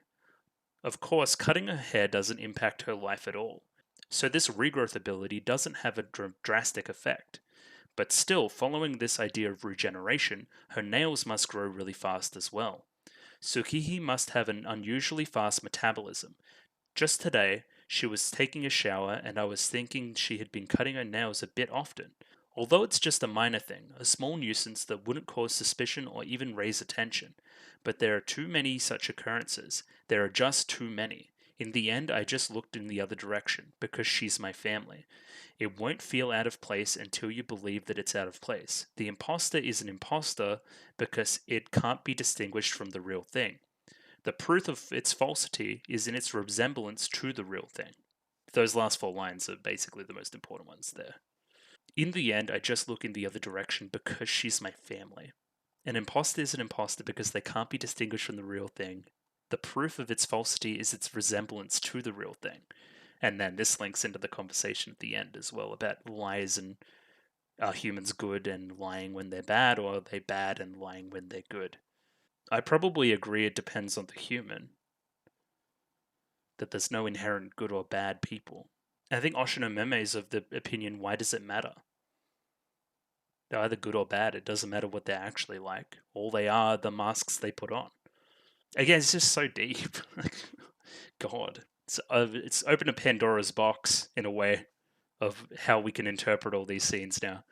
Anyway, continuing on with the plot itself, kind of Karen comes home, sees a big hole in the wall, and Araragi's obviously hiding something. But Karen's not exactly the sharpest tool in the shed, doesn't pick it up, and has said, "Oh yeah, I'll let you go study. You go. I'll guard the door," because that's what she assumes he's doing. Instead, he's just like thinking about some stuff, which is fair enough, I think. Here's the important part that comes at the end. I did want to highlight something that I was just thinking about, though, before I get into this. So, kind of the two natural born Araragi siblings, right? Karen and kind of Koyomi, right? Araragi. They share a similarity in worldview, right? At least somewhat, that I've been talking about through these past few episodes. And then in the previous episode, Tsukihi was like, I'm just kind of copying that. I don't feel like it's really my own. That has a whole new term of meaning now that we know what she actually is, right? She doesn't feel like that because she isn't born from the same blood in a way, right? She doesn't have that same feeling. But even if it's a fake feeling, isn't it equally as important that it exists and is perpetuated and all these other things? So smart. That probably happens a million times every episode where you just reflect back on stuff and it's like, wait, yeah, that conversation that was kind of abstract now makes sense. I think this is why this show's really good to rewatch. Either way, I'm rambling. Let's talk about this. Araragi turns to Karen and goes, "Would you die for me?" And then she goes, "Yeah." It's like, because I would die for you too. They kind of established that, right? And I love it. No hesitation. Sure, I'd be willing to die for you. And then here's the important one. Then would you die for Tsukihi-chan? Trying to confirm his feelings with hers as well. And again, no pause at all. I would. Love it. Brilliant. She's my little sister, of course I would. And he nods to himself. Just as I thought. And I would die for you again and again, like some immortal Dracula, and die again till I don't have any dies left, apparently. Or whatever he says. Let's get the actual line. I'd die repeatedly until I was completely dead. There you go. And he kind of does that at the end, right? When he's facing off against Kagenui. Of course he was going to get back up, and of course Shinobu had full confidence that he would. He's like, this is so sudden, but he still, shows a fair bit of care for her, and then kisses her on the lips, because of course he does. What was that text in his eye too? Let me get this. Hey, of course. Kind of kisses his sister on the lips, and yeah, she suitably freaks out. Is the implication that she's been awake the whole time too? That's funny. I love the color changing in this scene too. Just kind of gives it a different vibe. It was like the moonlight there for a little bit, and now it's a very different shade of green now that she's more awake. The character animation on her here is quite good. I love how animated she gets about her first kiss being taken by Araragi. And he laughs to himself. He likes laughing to himself a lot. Because he knows, yeah, that's how my sister would react. That's the confirmation of everything that I know. I would. It's reinforcing what he said before. I would die for her. Kissing you, it didn't turn me on or anything, and that means you are my sister. Cute? I don't know what they're going for there, but it's kind of funny. Araragi Suki has always been my little sister, even since before she existed, even since. Because she's always existed, even since before she was technically my sister. You know what I mean? Even before then, I've loved you basically for all time. That's what he's saying here. Yeah, she ends it off with saying, I'm platinum mad, and he walks out. And all these crows dissipate. The crows are very interesting, right? Because they're associated with Kaiki, but they're also deeply associated with Nisemonogatari as well, with the kind of this vampiric feeling. And then we see determined Araragi ride down the world's sharpest decline. Hopefully he's being safe using the brakes and all that. And he engages in quite an interesting little conversation with Shinobu. Shinobu questions where he's going. He says he's going to fight. What are you going to go fight for? My sister. What will that gain you? Nothing at all. Sacrifice. I would die for you. He's putting it into practice. Shinobu actually remembered Tsukihi's name, which is something that we don't see very often.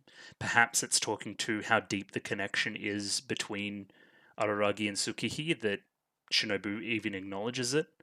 She normally thinks humans are quite frivolous and, they're not going to stick around forever, so why do we even care, right?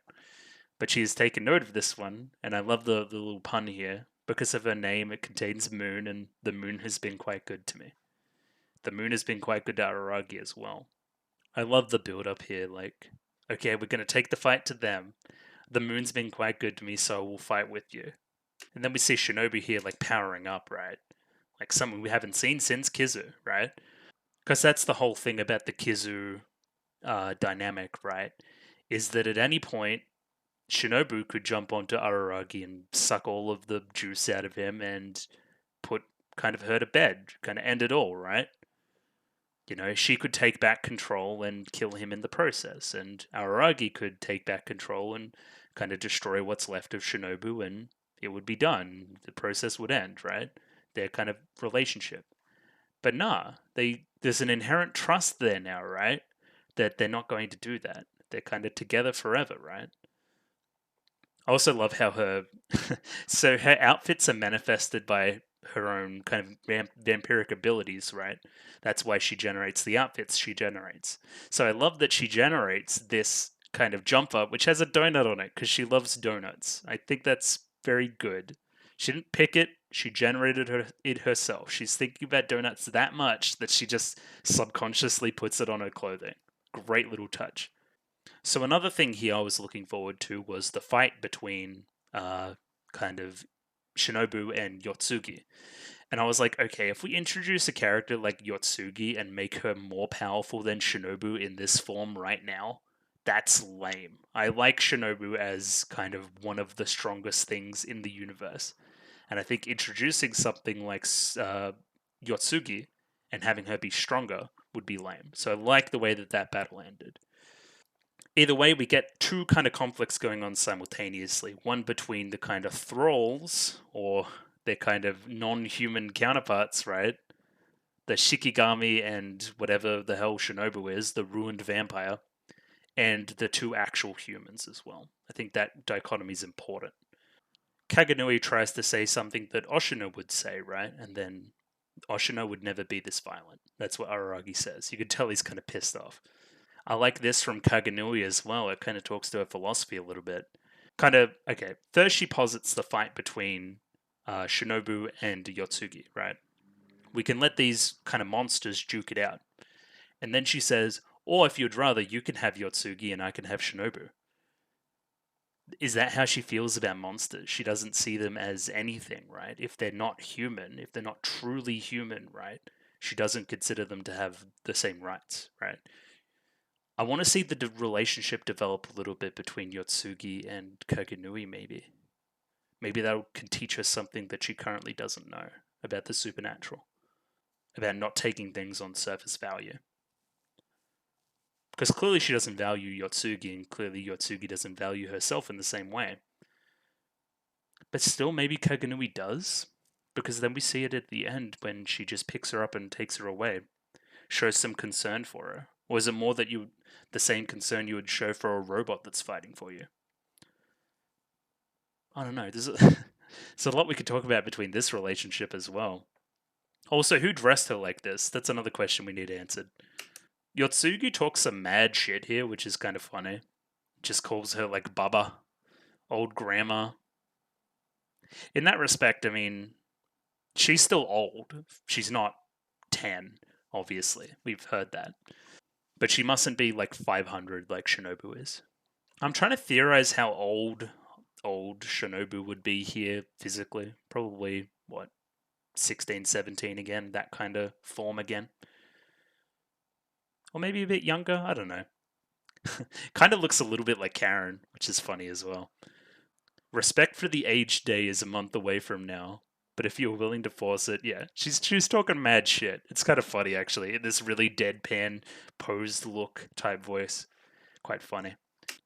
Araragi Prize, what is your relationship to Oshino Meme? Do you know that idiot in the Hawaiian shirt? How do you know him?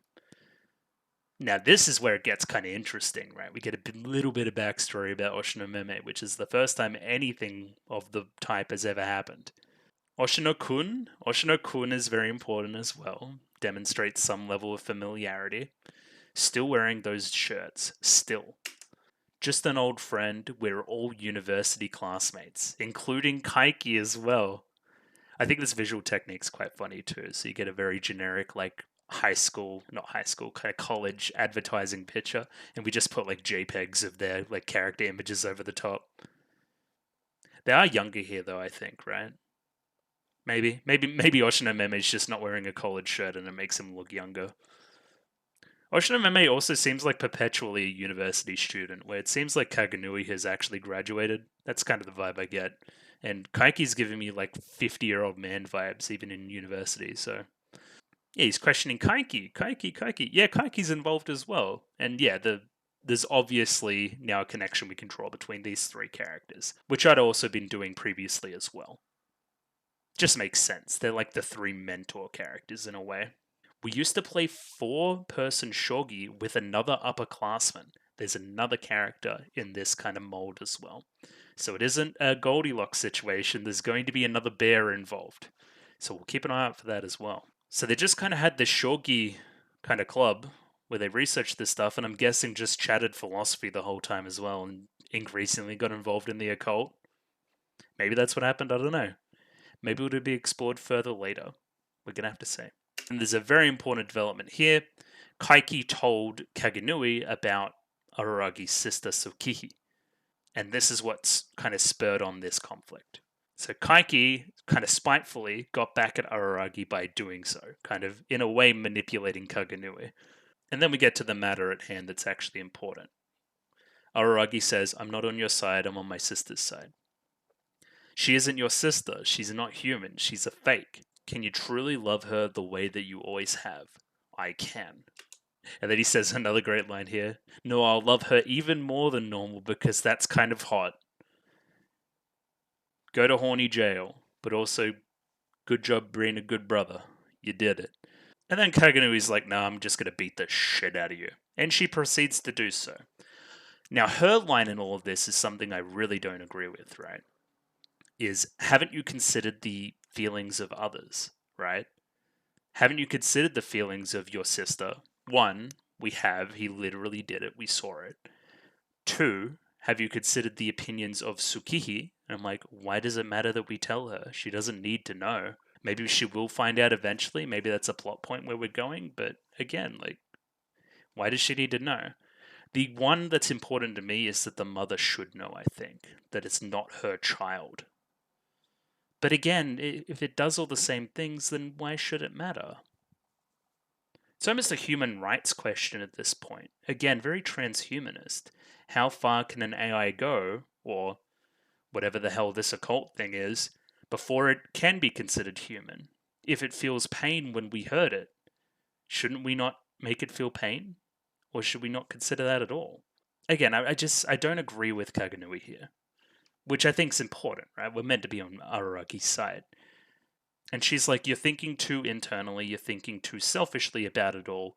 The pure egalitarian sense should be to kill her and then.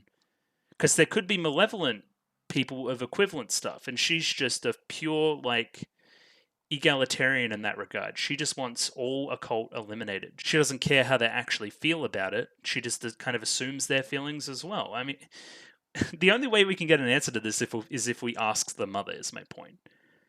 Either way, she beats the shit out of him. And then we get some lines from Araragi later, which are more reinforcing what I believe. She says she's different from Oshino and Kaiki. I can only speak with my fists. Again, in sharp contrast to our fizzle out conflict with Kaiki in episode 7, where he didn't use his fists. Because that's not who he is. He's all talk. And again, okay, so now we've got Kaiki all talk, Kaganui all fists, Oshinomeme somewhere in between. He's good at both. Or at least tries to do both. He can talk someone around, and he can use his fists, as we saw when he stopped those vampire hunters in Kizu. There's some great techniques here.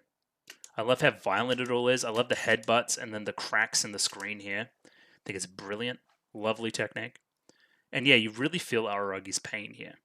Another important point here is kind of Kaganui brings up that you were immortal at one point, so you may see it differently. You may be biased in that regard. Still don't agree, but it's a decent point. Then she starts to talk a little bit around what Tsukihi would think about it all. Would she try to play hero with her inhuman body? And then she brings up the Shinobu conflict, right? If she knew she was immortal, would she continue this same sense of justice around humans, or would she just grow bored of them and see them as disposable? Would she still be the same person? I think this is probably Kaganui's best argument yet. So props to her for that. Still siding with Araragi though. Reaches in, grabs his heart, busts it. Whatever you decide, you shouldn't force that ideal onto other people. But isn't that technically what Araragi's done anyway onto his own siblings? He's forced his ideals onto them. Yeah, he already has done that, so this is consistent character-wise. This is a Gorillaz reference, right? I'm imagining that it is, considering how referential the rest of kind of Monogatari has been. Either way, at least one of us won the fight. Shinobu beat the shit out of Yotsugi. Like, threw her into a wall. She's done. I was planning to stage an elaborate comeback. Yeah, sure you were. I love how she's still got her deadpan voice looking like this as well. I think it's quite funny. Yotsugi's fun. I think she's got some weird stuff going on, and I hope we explore that further later in the series. And I'm sure we will, because I've seen her around. So then Kaganui kind of challenges Shinobu. Do you want to have a final round with me? And it's like, well, no, I don't actually, because the first round still isn't done. My master's still willing to go. Araragi's here. It's like, I'm not forcing my ideals onto other people. I'm forcing them onto my family. And because they're my family, they would understand, because they do the same things to me. That's what being a family is. That's what being a unit is like this. And since they're my family, I'll lie to them, I'll deceive them, I'll cause trouble for them. Is this talking to humans being inherently good and then doing different things to make things worse? But then it's also talking to the opposite, right? Where doing kind of good, because it is a good thing for his family as well. Oh my god, it's so confusing. Anyway, he's like Oshinomeme. This is like a halfway cut between the two philosophies again. And this is what's intriguing to Kaganui and probably gets her to back down a little bit. I'm fine with being the worst kind of person as long as my family is safe, right? Speaking to the deep connection that I'm guessing most of us have to our families. There's some broken families out there, and I don't want to say everybody. Beautiful. I love it. I think it's a great message. And then, yeah, she talks about a lot of her Chinese philosophy here. Humans are born fundamentally good and corrupted. This is Mencius, I think was his name. If the theory of fundamental good is an ideal, then the theory of fundamental evil is simple realism. Is this what Kagenui believes? I think it is, from what we learn later. Okay, now this is the dichotomy, right? It's not the concept of humans fundamental good and humans fundamental bad. The concept is, well, is somebody faking things more important, worth more? If so, say you have an indistinguishable fake emotion and a true emotion, right? Kagenui believes that the real thing is worth more, right? That we should stamp out fake emotions. Hence, that tracks with what she's doing to Tsukihi. Kaiki believes the opposite. He thinks that the fake emotion, the indistinguishable fake, is way more interesting, and that fits with a lot of his philosophies that we've seen in the first arc, right? He kind of embodies that entire philosophy into himself in a way.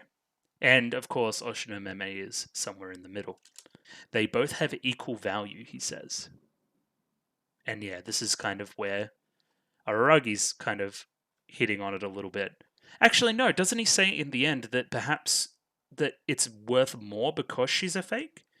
That's aligning with Kaiki's kind of view. In a deliberate attempt to be real, it's more real than the real thing. Kaiki-kun's such a petty villain, but he does say some neat things. Kaiki does the darndest things, doesn't he? We leaving, we lose, and I'm like, what? But now I'm understanding why it makes a little bit more sense. She still lost to Kaiki in the game, if that makes any sense, right? Can we equate it to shogi? Did she lose the shogi match? I don't know what this unlimited rulebook thing is, but they say it before they do some kind of power thing. You can shoot a bird, but not one that's nesting, in reference to Tsukihi, of course. So basically, she pieces out, right? And we're left at a point where, is Kagenui a villain? Is she not? I don't know. It's more morally grey than that. She definitely has her own personal code. Seems that everybody in the show does. She also saw that Araragi wasn't serious about trying to kill her, it was more trying to convince her. More of a Kaiki side of arguing. Ha, interesting. Is Araragi more similar to Kaiki than we've even thought of before? Does that have some links to Senju previous relationship with Kaiki? Whatever it was? It's opened a can of worms, man. That's crazy. This show is very good. If you sit down and think about it, you can honestly think about it forever. You said we both had a human and a monster. Since I became this way, Oshino has only been the other person that referred to me as a human being. And that's why he didn't want to strike her down as far. That's why he didn't want to fight her with such like venom and deathly intent. She reminded him of Oshino Meme. I suppose I've ended up acting like Oshino this time. I kind of regret it. So I guess I'll end this with something that Oshino would never say: goodbye. Because he didn't say goodbye, he just left. Kind of like really, really good. It was a really good scene. Again, any thoughts on that would be appreciated. I find it kind of fascinating. But in the end, I love that our focus is still squarely on the human element of it all, on the kind of love that he has for his little sister, his kind of protectiveness over her. I went out and fought a human-like monster and a monster-like human, all for you. Is Kagenui monster-like? Kind of. Yeah. Okay, I get what you're trying to say. Yeah, and then kind of the end, right? The affirmation of love of them. I love you and hate you at the same time, the sibling experience. And then once summer break ends, I'll introduce you to my girlfriend. It's like, what? You have a girlfriend? What? And here she is. Yeah, ever since May. And then she's cut her hair too. I wonder if she used her own scissors. She definitely has a lot of pairs, so. And yeah, ends with some nice closing lines. It's time for this monster to bow out. He also talks a little bit about, like, it would have been boring if I did nothing. It's kind of what he says. And then, yeah, kind of, I don't know. This is kind of the lead in to next season, I imagine, where we will end summer break and we'll kind of get out of this summer OVA type feeling and get back to school. Should be interesting, I think. I wonder how Hanakawa and Senjugahara are going to interact at school. That'll be a bit weird. Anyway, especially considering Senjugahara's perversions. Cool, and then we get a bit of a unique ED as well before this scene at the end, where he meets up with Symphogear on the beach. And yeah, that closes out Nisemonogatari. So, what did I think about the episode? Fantastic. I'm sure I've kind of demonstrated that to everybody here, I hope. I really thought it was good. What do I think about Nisemonogatari as a whole? It's gotten a lot better with this last episode, these last couple of episodes. I think it's brought together a lot of the themes of both arcs together quite well. It's kind of explained Kaiki a little bit more as well, how he operates, why he is the way he is. This Oshino, Kagenui, Kaiki dynamic we have going on is now extremely interesting, and I want to see more of it. I want to see why they think the way they think. They're also extremely different from each other, and I think they're interesting characters to look at as well. I think they've done a fantastic job of setting up those three, and I want to see more. There's a foreshadowed fourth member as well that I want to see as well. And yeah, mostly we just kind of checked in with all our characters as well. They all seem good, but obviously still room to grow with all of them. Monogatari is getting quite broad, if you know what I mean. We could kind of take the story in a lot of different directions now. I think there's probably still more Hanakawa stuff to do. Obviously, Symphogear's got more stuff to do. We haven't even scratched the surface on characters like Sengoku. So yeah, I really wonder where we go next. Anyway, Nisemonogatari is quite good. I still think it's the worst of the seasons, but that only talks to the high quality of the rest of the works. And yeah, excited to move on, but also saying our goodbyes. Goodbye, Nisemonogatari. I hope the show's not as perverted from now on. It probably will be, right? Anyway, it's whatever. Either way, thank you for watching Nisemonogatari with me. I'll be continuing whatever's next. I think it's something. I don't know what's next, and I don't really want to look it up right now. Either way, we'll be doing that next week, whatever's next in my file set. And yeah, thanks for watching, I guess. I don't really know what else to say. Show stuff. If you like the video, consider liking the video. If you like the video and want to see more, consider subscribing to the channel. Comment below anything you thought about the episode, anything I could do to improve my presentation, comment below. I'm doing follow for follow on Twitter, so follow me on Twitter if you would like to follow me back. Or if you would like me to follow you back, excuse me. And Discord. Join Discord if that's something that interests you. The link will be in the description, and use it at your discretion / leisure / whatever other words we want to use. And in closing out, thank you very much for watching with me this week, and I'll catch you guys again next week. Radio. See you later. Thank you. Bye.